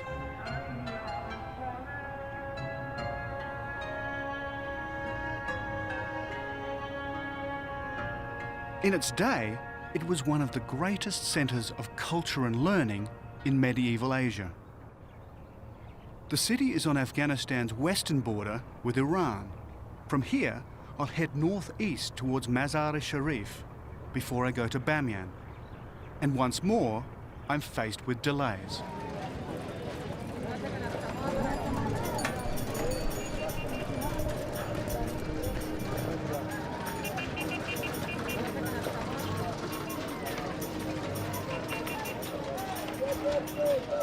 Abdul heads out to try and get us filming permits, reminding us that in Herat, we're not high on the Taliban's list of priorities. The Taliban, from the very beginning, they were under criticism from Western media, and that is why they are paranoid.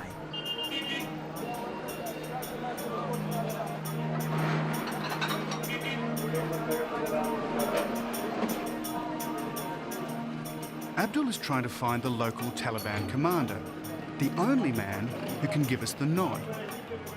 It seems Kabul's ministerial writ doesn't extend to Herat. So while Abdul haggles, I wait in a restaurant specialising in boiled sheep's brains.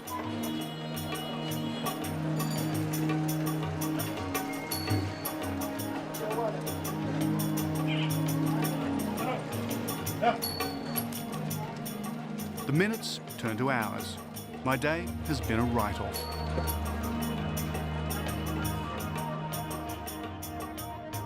Next day, a permit arrives. We can film Herat's ancient university, though there's not much left of it now. It was largely demolished by British soldiers in the 18th century.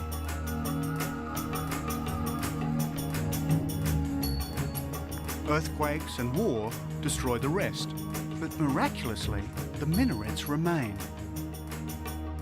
Not even Russian shells managed to fell them.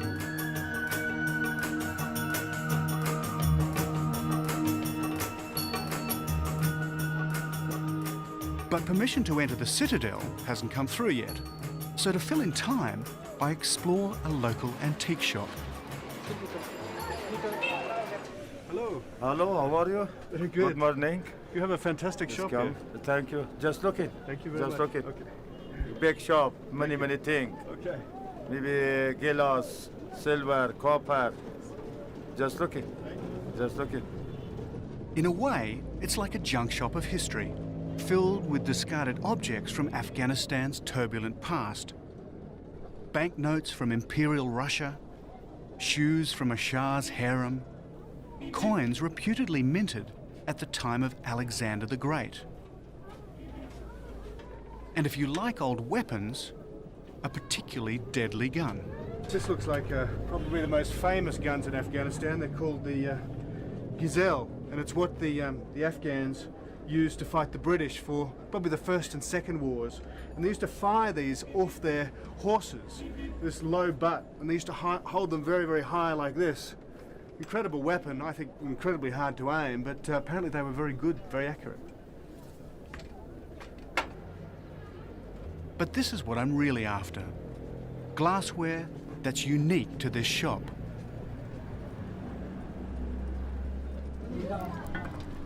Just out the back is a kiln where the same family's been making it to the same formula for centuries. And their method? Well, it's a closely guarded secret, handed down from generation to generation. And even with sanctions, they have no shortage of buyers. In fact, they've just got another. 2 pieces, $1. 2 pieces, $1. I think I'll be buying a lot. Yes. At last, permission has arrived from the Taliban. I can film in the Great Citadel. I must say I'm surprised. This is a military base, and pictures would be of strategic interest to an enemy. Yet they let us film. But on one condition. Every person must be removed before we enter.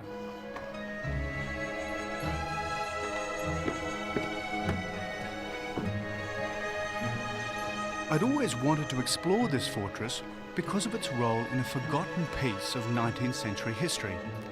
The secret spy wars between Britain and Russia, known as the Great Game. Afghanistan was the gateway to British India, and Russia wanted to control that gateway. Intrepid British and Russian army officers roamed the country in disguise, mapping and spying all the military routes. One of them was Lieutenant Eldridge Pottinger. After being held under siege for months in the Herat citadel, it was Pottinger who saved the day for the Afghans.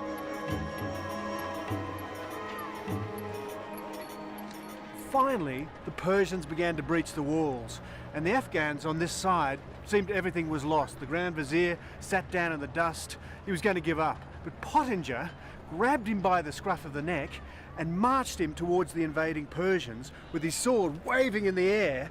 This absolutely terrified the Persians. They all fell back, and then the Afghans within the fort followed them out, and they saved the city. Incredible story.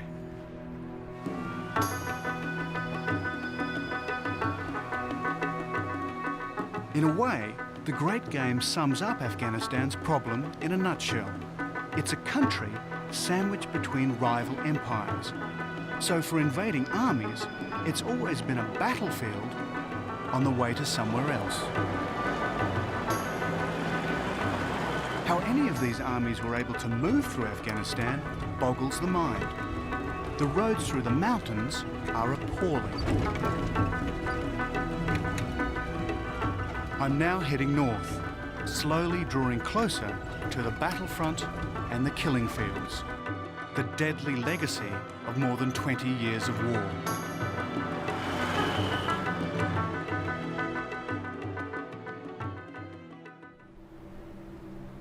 The centre of Afghanistan is one of the bleakest wildernesses in Asia.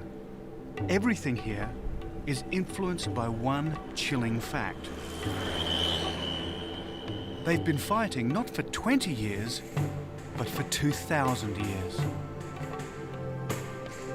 For Afghanistan has always been a land of invasion, rival warlords, and violence.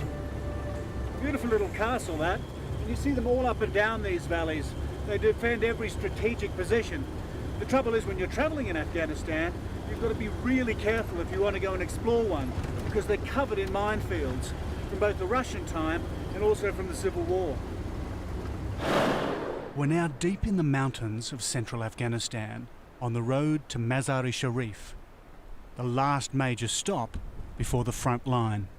I hope that we don't cause them any problems by coming here, but we had to really... The killing fields, though, extend all the way to the outskirts of the city. This is landmine country. The drought in Afghanistan, many places in Afghanistan. And if that isn't enough, there's another scourge. A terrible drought has forced these people out of the nearby mountains into this place, an abandoned barracks in the middle of a battlefield.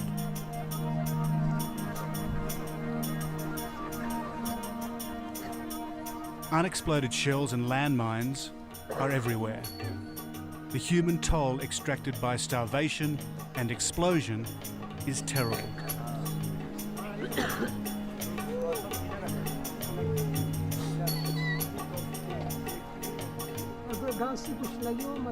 This man has lost 3 of his 5 children in the last 2 weeks.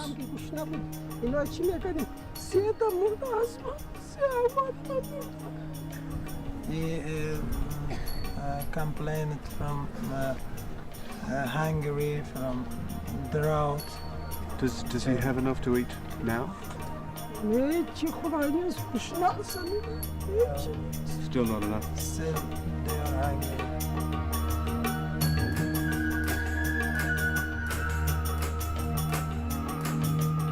For once, we can film safely without our Taliban minders, because we're here under the protection of the Halo Trust.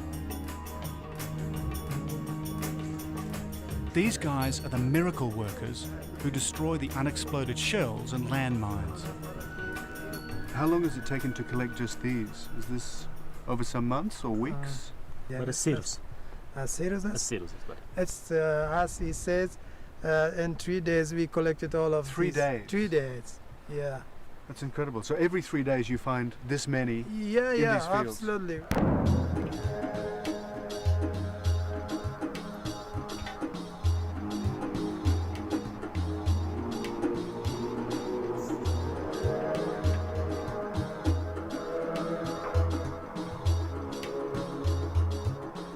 This work is hideously slow, and there's no way to go any faster.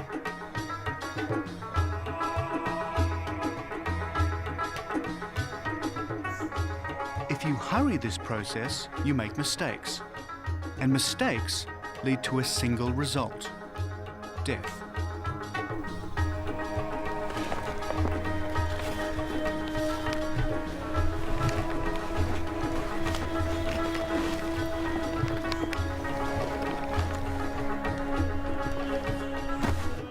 It's estimated there are still 10 million landmines to be cleared in Afghanistan. Every day, someone, somewhere, treads on one. Bashir Khan here has just found a landmine, and that's one of thousands yet to be dug up on this hillside. And behind me, this valley, in 3 years, they've cleared upwards of 1,800 mines, more than 3,000 unexploded bombs and rockets, and nearly 70 anti-tank mines.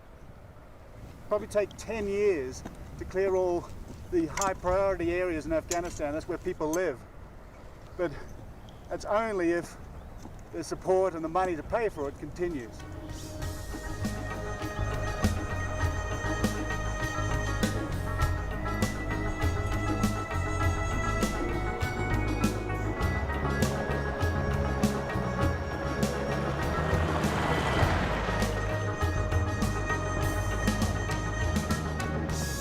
At last, after 2 days' torturous drive, we make it into Mazar-e-Sharif.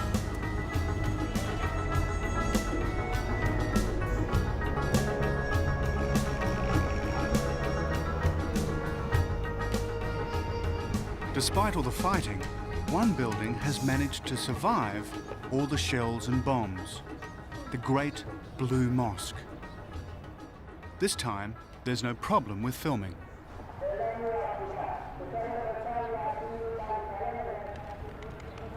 Of course, the same rules apply here. No photography of human faces. So the Taliban clear everybody out of the mosque. I feel a bit guilty. It's almost noon, time for prayers. But rules are rules. No one may stray in front of our cameras. This is one of the holiest shrines in Islam. It's the burial place of Muhammad's son-in-law, Hazrat Ali. Not only is it a spiritual place, but it's one of the most beautiful mosques in the entire Muslim world. Well, we've just heard some rather disturbing news from the BBC and confirmed by the UN that the US might be moving towards another missile strike in Afghanistan aimed at one of the camps perhaps associated with the alleged terrorist Osama bin Laden. And we can't confirm that, but I've got to say, standing here in this beautiful, serene place, it's incredible to believe that maybe only 40 kilometres away, cruise missiles will be landing in the next few hours. On hearing this, the UN pull out. Other foreign aid agencies follow suit, and paranoia reigns.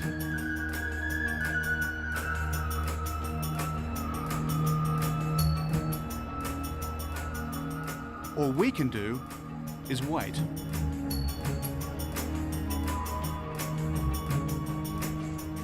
Two days later, and nothing has happened. This time, the missiles don't come. But false alarms like this are part of daily life here. Never knowing when a bomb might fall is just another pressure on a country already living on the edge.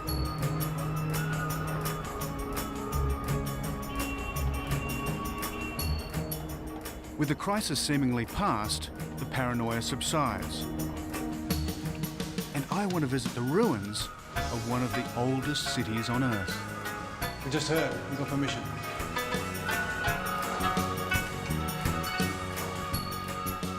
Once more, Afghanistan's violent history rises to confront us. This time, the timeline is 3,000 years. This is Balkh, once called the mother of all cities, though it also could be called the mother of all cemeteries.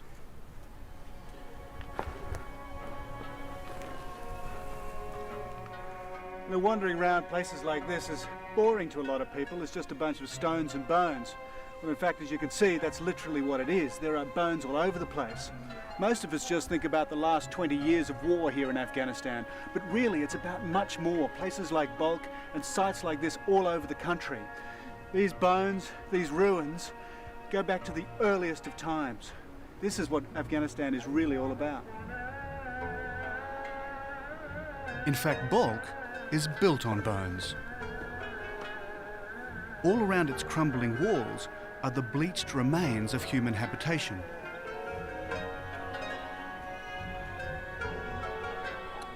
Every time the city was sacked, what was left of the population simply rebuilt it.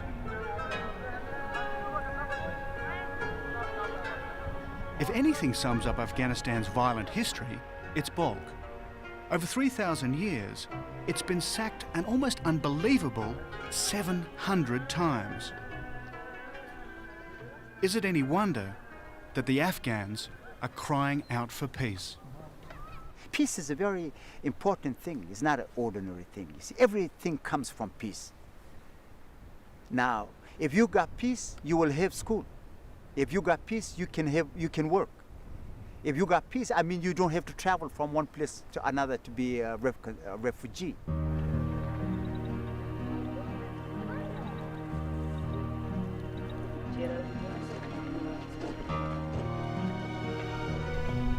Tomorrow, I head for a sacred valley, a place where a religion was once practiced that prided itself on peacefulness. But it isn't a valley of Islam. I'm finally heading for Bamyan, the lost valley of the Buddhas.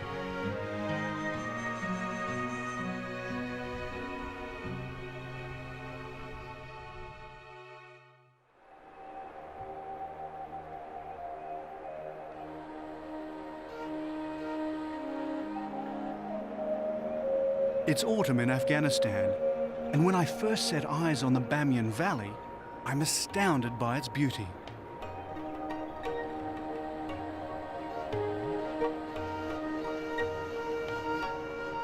This is the Afghanistan few people ever see, and I'm one of the first Westerners for a long time who's been allowed to show it to the world.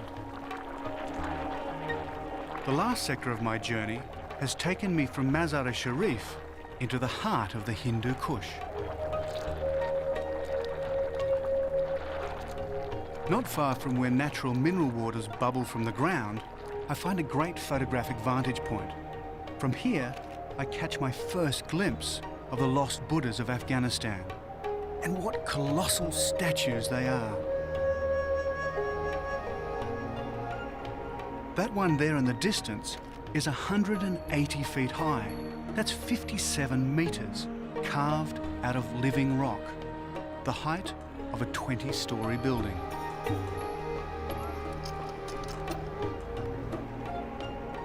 But I want to get much closer. For that, I need permission, so I climb the Bamyan citadel and ask the Taliban.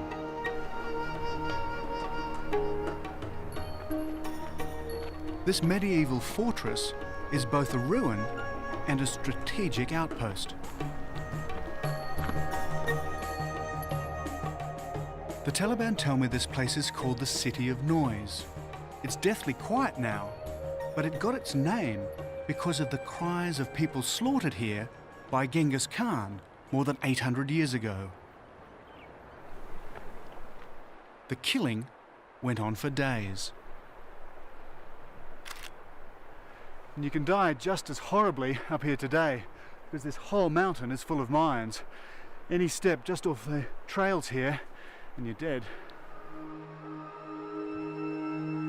News from the Taliban commander is not good. The Buddhas are of military significance. Access will almost definitely be denied.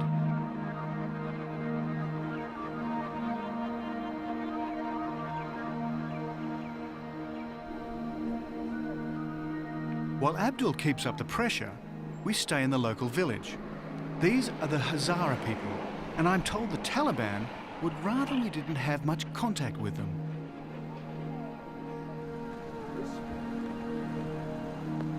The Hazara are the descendants of Genghis Khan's warriors, and they want independence for their valley. which is probably why the Taliban don't entirely trust them.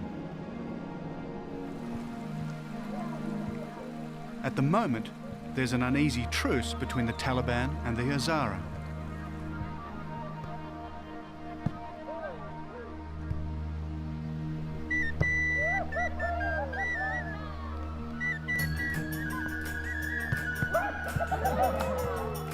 But the Hazara not only seem to want contact with us, they want me to play in one of their volleyball teams.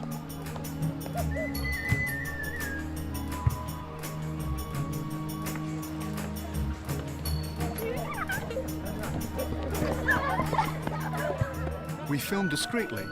Officially, the Taliban has banned all sports in Afghanistan. Well, obviously, no one told the Hazara.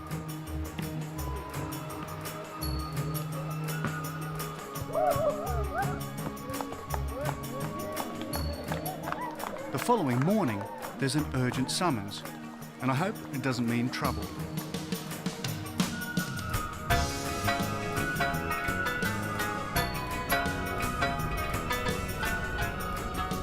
It doesn't. If we leave this second, I can see the Buddhas.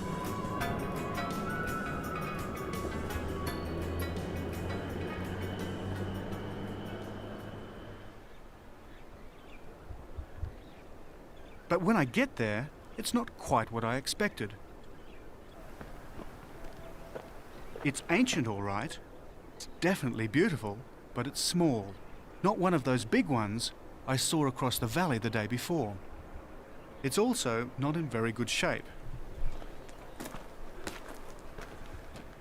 But the irony is, the very nature of this sculpture was the cause of its destruction, because Muslims abhor the worship of idols. And so from about the 7th century, Muslim pilgrims coming through this valley simply obeyed their religion. And this is the result. But there's an even greater irony. Buddhism was also a religion that abhorred idols. Over 2,000 years ago, the Buddha was represented by a symbol, usually a footprint or a wheel. But then a great change in Buddhism took place, and it took place right here. The kings who ruled Bamiyan launched a new, humanized form of Buddhism by turning the Buddha into a recognizable man. So the Bamiyan Buddhas are not only some of the biggest, they are some of the oldest in the world. But for me, they're so tantalizingly near, and yet so frustratingly far away.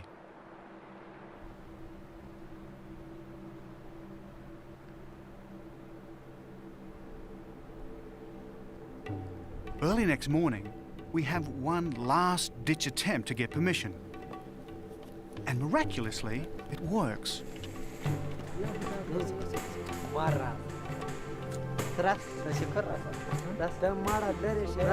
The Taliban commander will let us see the giant Buddhas in return for a favor. He wants me to take his photograph. So once again, in a country which bans photography of the human form, this is not the time to point out inconsistencies in anyone's logic. Make it warm. You can go fast. You are? That's good.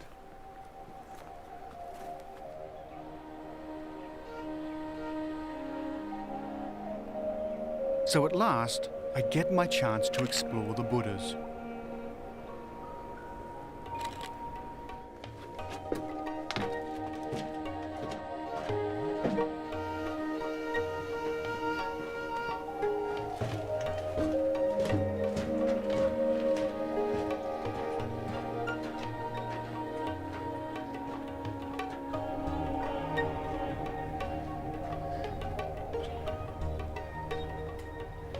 They've been allowed to fall into ruin for 1,000 years or more. But nevertheless, this is one of the most amazing places I've been to anywhere. This is an incredible rabbit warren.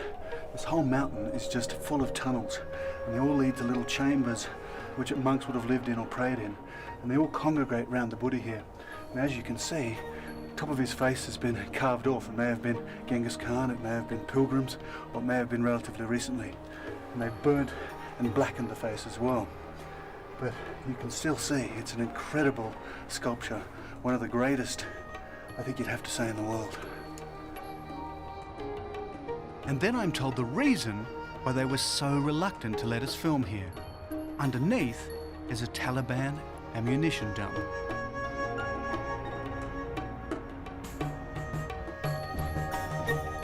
I'm only allowed a few minutes, but it's all I need. Suddenly, the frustrations and delays are long forgotten. Just think, this is the place where the Buddha in human form was taken to the world.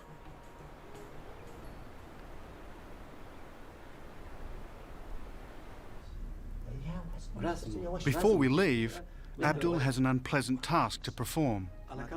It seems our driver's assistant has been spying for the religious police. Maybe it's why we had so many problems getting permission. We'll never know. But Abdul's outraged, not only because he's been spying, but because he's broken a cardinal rule of Islam by being inhospitable to strangers.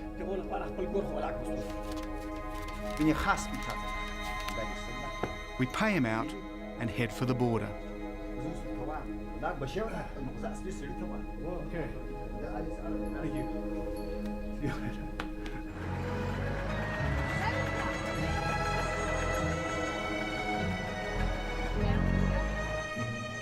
As we head back up the Khyber Pass, I begin to realise what we've achieved.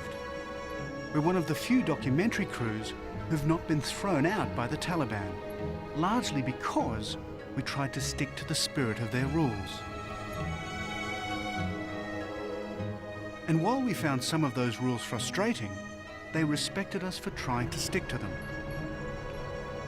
They may have restricted and limited what we could film, but they never tried to censor what we wanted to say.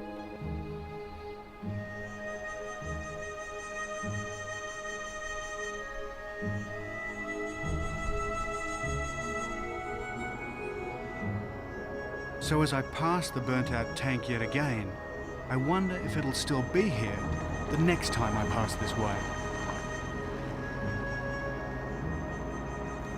I also wonder what other secrets lie hidden in this troubled but beautiful land, a land longing to shed its embattled image as it tries to emerge from isolation at the ends of the earth.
The Meo used to be Aborigines in north and central China, but over the last 3,000 years they've been forced to migrate southwards to avoid suppression and to preserve their own way of life.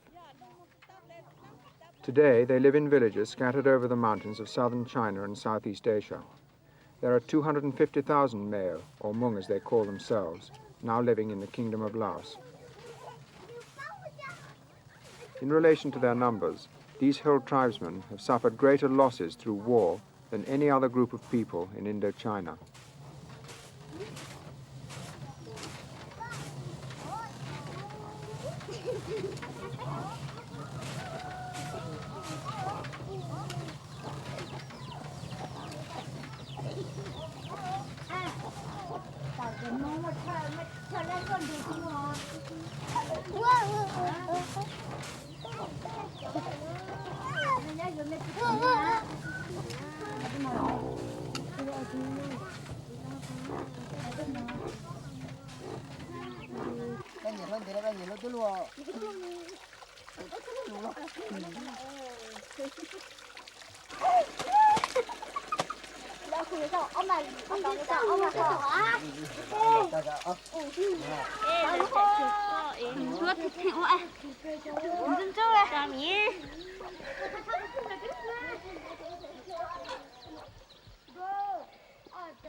Eight years ago, a French anthropologist, Jacques Lemoine, came to this valley in northwest Laos to live with the Hmong. At that time, village after village was being drawn into the civil war. As I wanted to make a sound study of the traditional Hmong society, I had to find a place where nobody would be fighting at the time I was doing my study.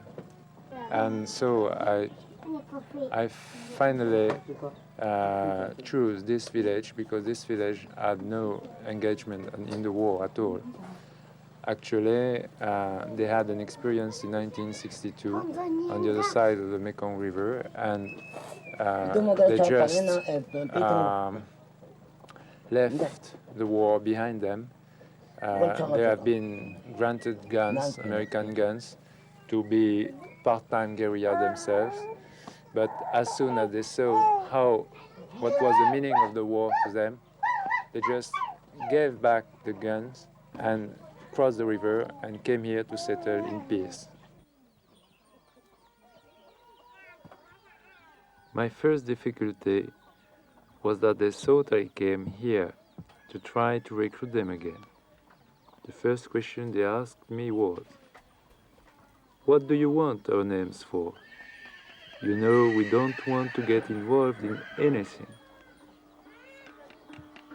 It took me a year and a half to get the first spontaneous smile of greeting from them.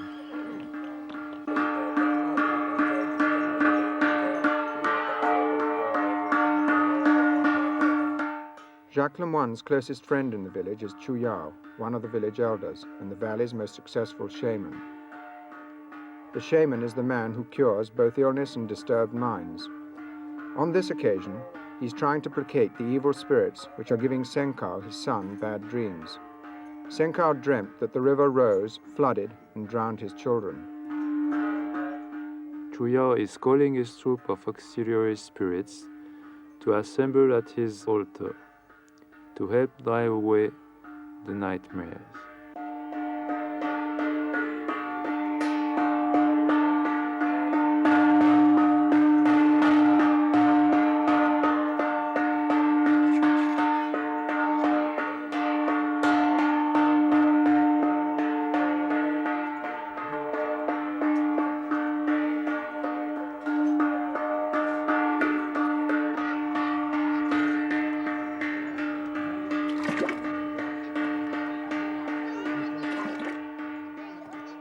Chu Yao has prepared an arch of magic paper to brush away the dreams which cling to his son, and a ladder of swords to cut off the pursuit of the evil spirits.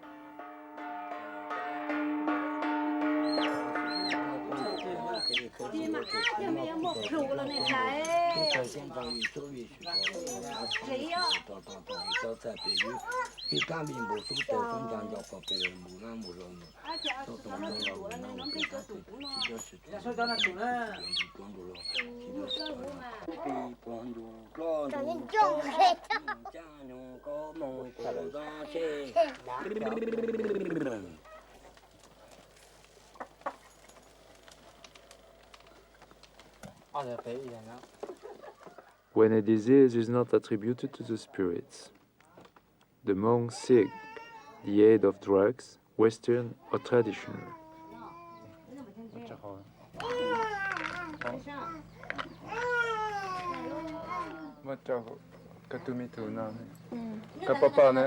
Anu na pelu, anu na olu, inu na iluse, jalila.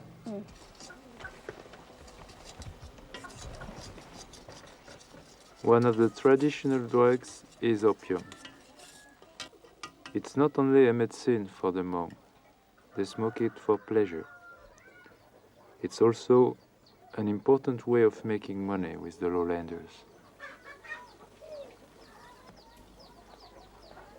Once a week, about, Chuyao refines a small amount of raw opium for the household's consumption and for entertaining friends.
With the first rains of the wet season, work in the fields begins.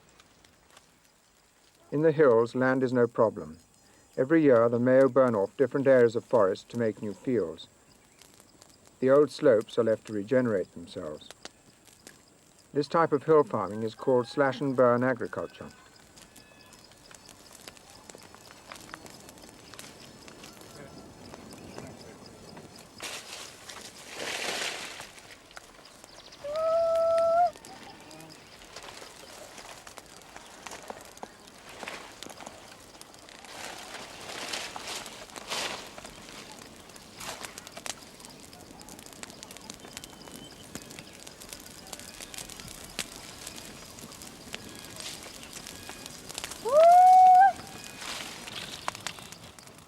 Mbla, Chuyao's elder wife, calls for the wind to help burn the last few piles of brushwood.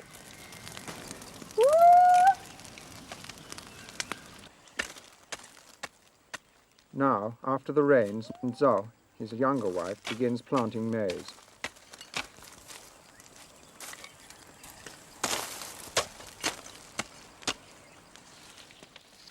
A man can have more than one wife, and the woman always goes to live in her father-in-law's house. The ideal is to form a large extended family living under one roof.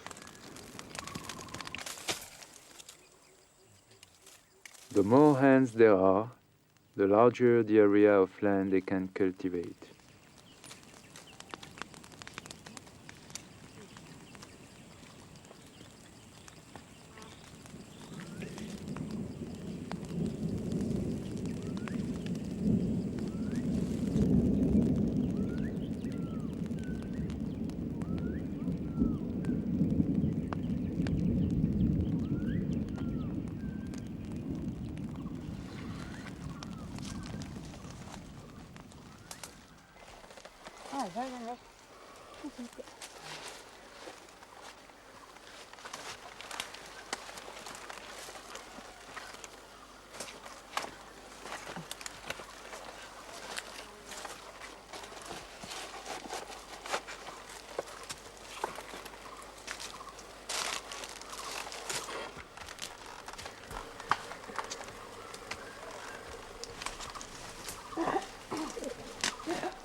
There is no single authority in the village, and all important decisions are taken together by the elders. But Chuyao's judgment is highly respected, and it's to his house that a visitor has come to discuss the current village crisis, the threatened recruitment of their young men into the Royal Lao Army. The visitor's 2 sons were forcibly enlisted 3 weeks ago.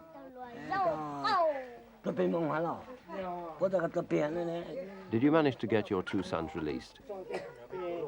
I went up to Luang Prabang, to the military camp there. For 10 days I struggled with the army to let my sons go free. They refused. The country is troubled and rotten. Now there are government soldiers and Pathet Lao soldiers everywhere. These Meo live in one of the last mountain areas which have not been ravaged by the civil war. But because the fighting has intensified, it's becoming ever more difficult for them to live in peace. Further to the north, 200 families have just been moved by the leftists, the Pathet Lao. Chu Yao says, when you were up there, did you see them taking men away to be soldiers? Sao Li replies, of course they draft the men. They don't worry about the 50-year-olds, but they take the 40-year-olds immediately. In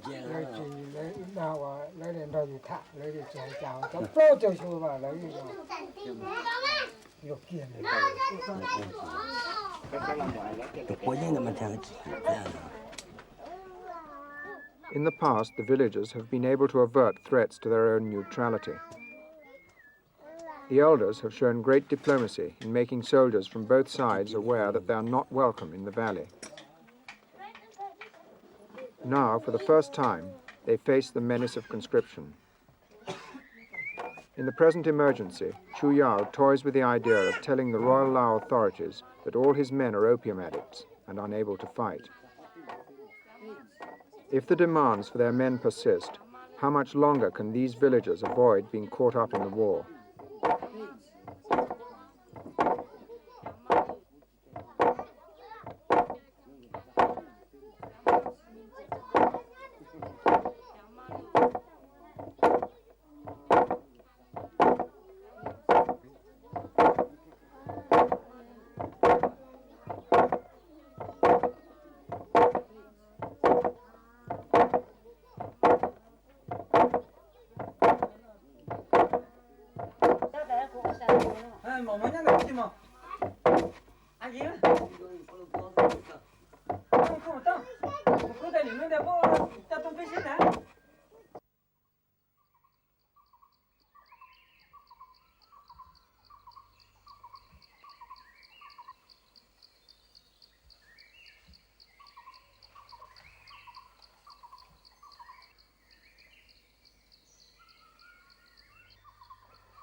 Chu Yao continues his role as shaman. He's been asked to exorcise the evil influence which has been haunting the house of Njua Pao. 2 years ago, he killed his brother whilst hunting, mistaking him for a bear.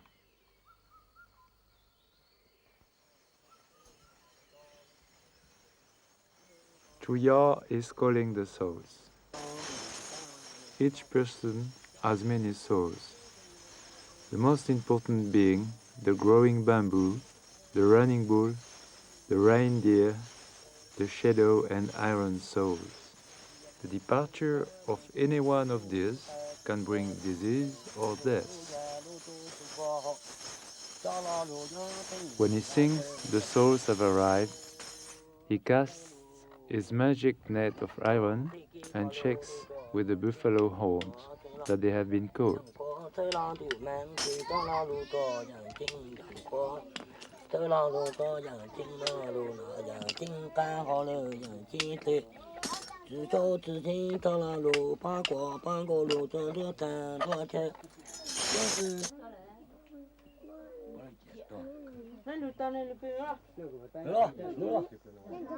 Chuyao asks his spirit troops to herd together all the running bull and drain the souls of the family, including those of the dead man's widow and his killer.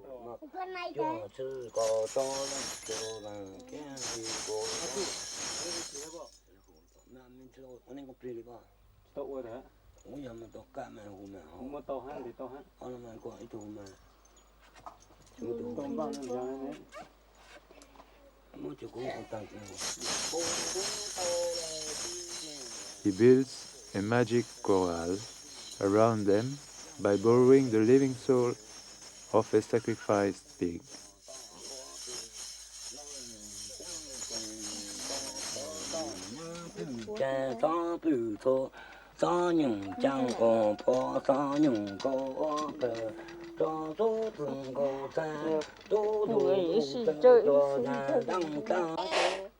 He blows water for his spirits to wash away the dust and darkness, disease and death from the shadow and iron souls of the family.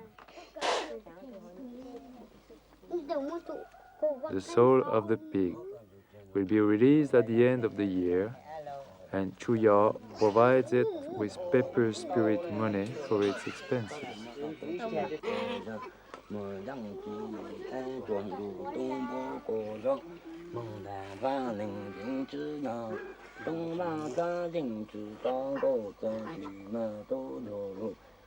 The imprint of the pig's blood is a sign to the spirits that the people are under the protection of the pig's soul.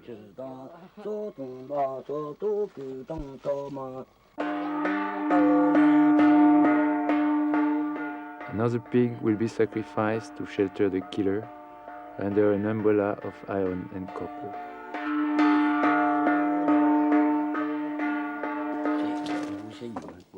Now, it's time for Chuyao to mount his horse of cloud and wind, to ride between sky and earth along the paths to the other world.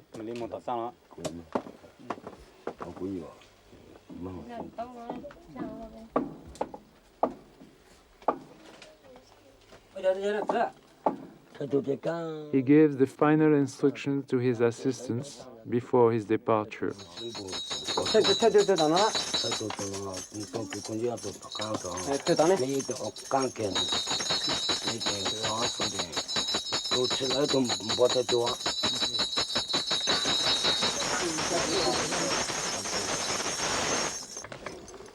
All the men thank the master and bid him farewell.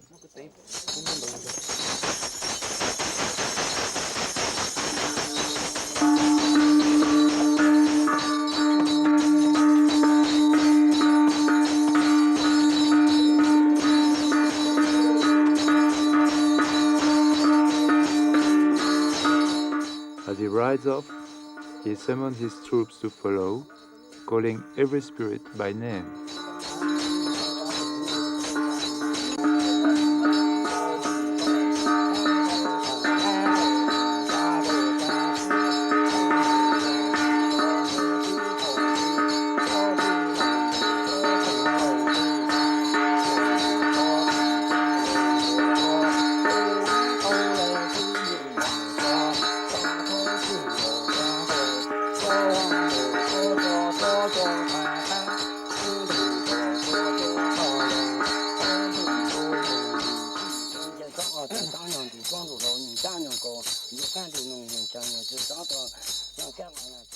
Then he leads the charge against the evil spirits.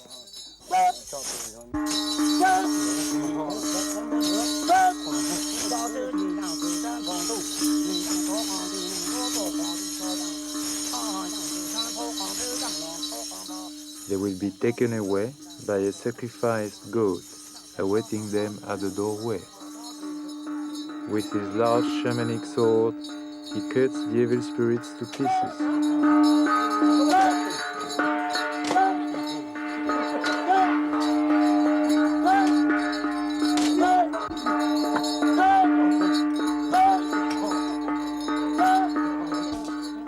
The spirits stampede behind the goat, and an assistant speeds them on their way.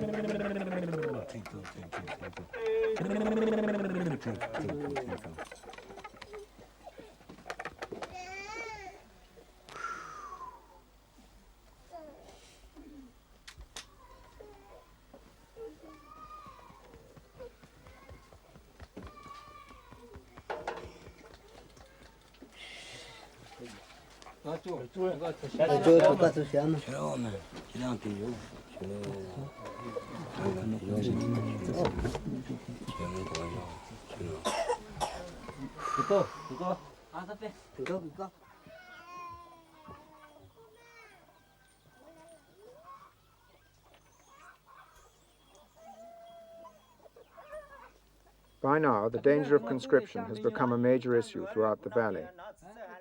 An envoy from another village tells Chuyao the feelings of his clansmen. I asked old Njua what he would think if the Royal Army took his sons away to be soldiers. He said that if he knew his sons were going to be drafted, they would all leave the country immediately. It seems in our village there are 7 boys who are eligible to be drafted, amongst them Chao, my son. I must go and find out tomorrow.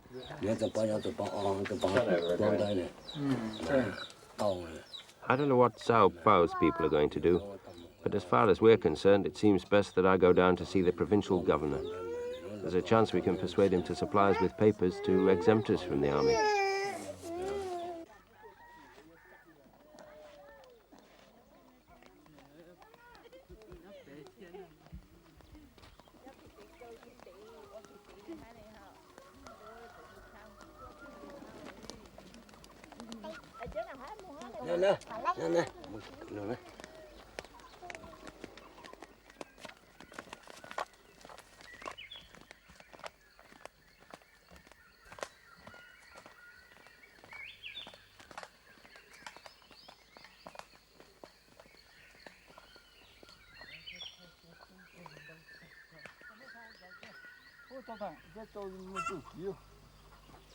While Chuyao was away, the villagers were planting rice together.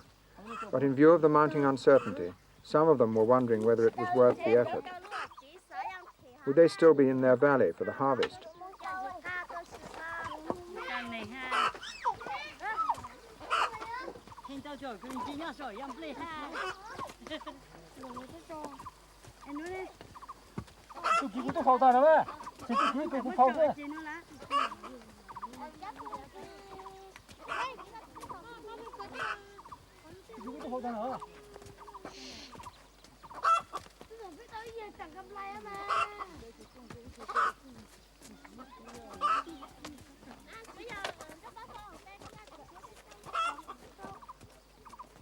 The delicate balance which villagers like Chuyao must maintain between rival claims to their allegiance was made all the more obvious on his return.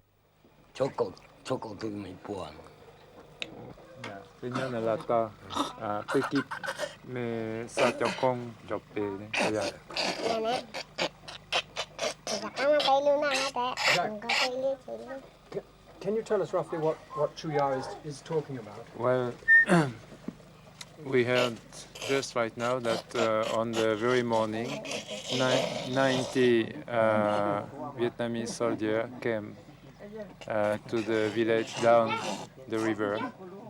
But he said that they will not move on daytime, and they will wait until sunset to send some messengers here to visit him. What chance, Jacques, do you think that the Hmong in this valley now have of remaining at peace? It depends on their ability to cope with either the rightist soldiers who want them to be regular soldiers of the Laotian army, a thing that they think they can't afford because they won't be able to defend themselves against the Vietnamese. And the last event seems to tell the same thing, because when you have 90 Vietnamese soldiers, well-trained Vietnamese soldiers in your valley, I don't see how poor villagers could fight them. So if they can handle the situation, it means to comply with Vietnamese needs for a short time and have them go away from their valley, they might stay at peace. If, for instance, the Lao Royal Army will know about it, they will send at once T-28 to bomb the area.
Pilots on this bombing mission over northern Laos were Mao. There are 30 Mao pilots flying T-28 bombers over territory which was once their homeland.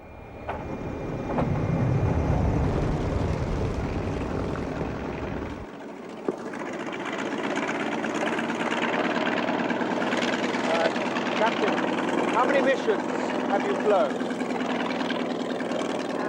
Say again. How many missions have you flown? Total? Yes. Oh, I fly maybe now 3,200 missions. And you are a Mao pilot? Yeah, I am. Who are the enemy? What nationality? I don't know. Maybe the Vietnamese. Enemy, Vietnam or Laos. What are the main targets which you go to bomb? I don't know, sir. Maybe I follow leader only. Follow the leader? Yeah. But you must know what you are bombing, no? I must know they are enemy. And we go to bomb enemy. But I don't know. But do you know who the enemy are? I think maybe North Vietnam. John Everingham is the only Western journalist to have been captured by the Pathet Lao. We asked him what happened when the Pathet Lao entered a traditional Mao village. Well, before the Pathet Lao or North Vietnamese actually get to arrive in these villages, the people have always left their village. They have two choices, either to stay in the region and go and live in the forest with the Pathet Lao, or to leave the region and go into American-supported refugee camps. Why do they go into the forest? Well, because the Americans are fighting this war with air power, and there is a line of bombing. As the Pathet Lao come down, the bombing follows them, and the people, as soon as they hear the bombing coming within a few miles of their village, they flee into the forest. In the Pathet Lao region, it's even very difficult to make their fields. Every time I was out in the open, every time I saw people out in the open, as soon as a plane came, they had to run for cover. And so if you're out in the field and a plane came, which is very, very often, there are planes almost continuously overhead, the people just had to stay under cover. They couldn't go out and build villages, cut trees, fix their fields. They couldn't. The traditional way of life is just quite impossible. Around here, there's even far more intensive bombing. It's one of the most heavily bombed regions of Indochina. A large and high block of mountains there that once, as I say, supported many thousands of male there. And most of those male now are either living underground and under the forest, or else they have come down and they are living in the areas which are American controlled and are not being bombed. There's maybe 150,000 of them living in these regions, I believe. The Meo live in the highlands of Indochina, and these highlands have seen continuous fighting for the last 30 years. In the civil war in Laos, the mountainous region in the north has been the battleground between the American-backed Royal Lao forces, principally the Meo, and the Pathet Lao with their North Vietnamese allies. Today, the Pathet Lao control most of the highland areas, and those Meo who have opposed the Pathet Lao and North Vietnamese have been forced to leave their homelands and flee further and further south. Now, over 100,000 Meo refugees are crowded into camps in the last highland areas before the plains of Vientiane.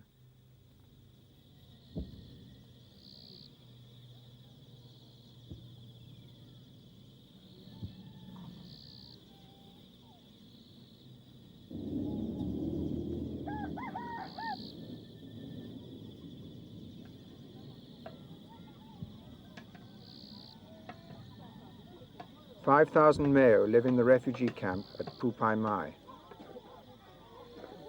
Most of the refugees have spent the last 10 years moving from camp to camp as the war has rolled backwards and forwards over their mountains. For some, this will be their 15th home in 10 years. The men here are either casualties of the war or soldiers on leave. Of the women, 50% are war widows. And by the age of 14, all the boys have left Phu Pai Mai to go and fight.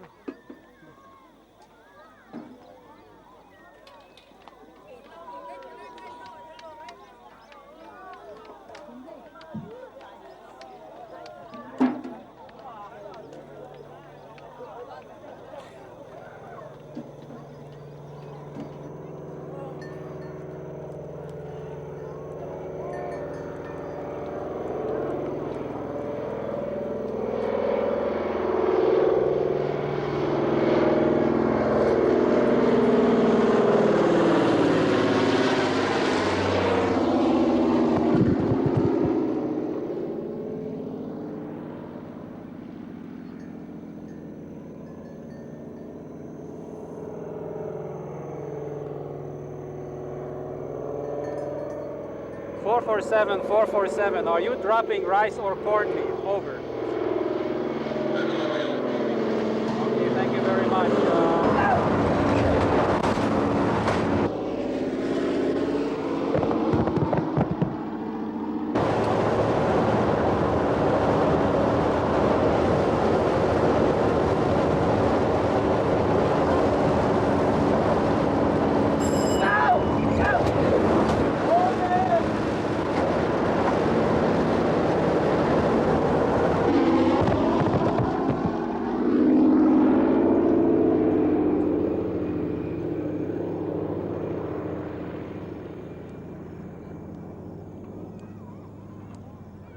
You don't see many animals in Phu Pai Mai. They had to be left behind in the moves.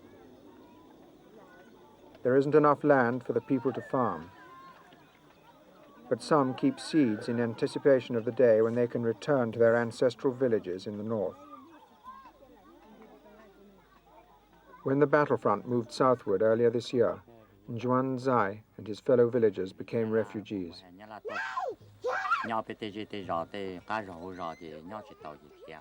We had to leave our village because Pathet Lao and North Vietnamese soldiers came very close.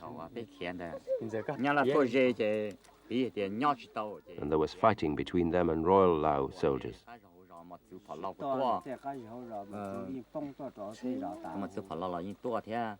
Bombs exploded in our fields, and shells fell on our houses.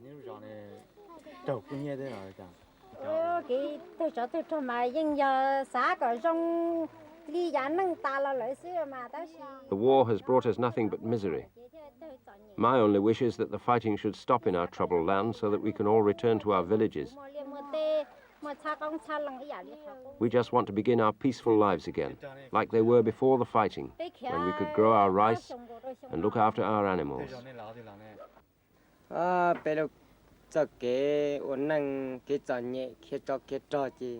We've had to move home 10 times because of the fighting.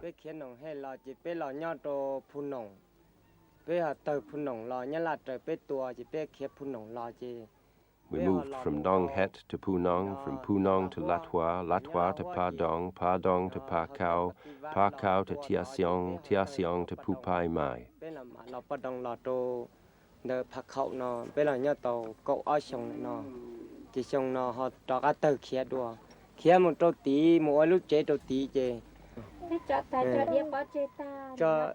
We've lost everything. We could bring nothing with us. Everything you see here has been given to us. Tai Va was wounded in 1960.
Nang Chu became a refugee in 1963. He's lost his 5 brothers in the fighting, and his 2 wives died of malnutrition as they fled southwards through the mountains. I was born in Sieng Quang. I had to leave there many years ago. My parents are buried there, and it's in Sieng Quang that I want to die.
Pupai Mai is in Military Region 2 under the control of Mao leader General Vang Pao. 12 years ago, he was chosen by the Americans to assemble a Mao guerrilla army. This army of hill tribesmen has taken the brunt of the fighting in the Civil War. We asked him what was the reason for the war.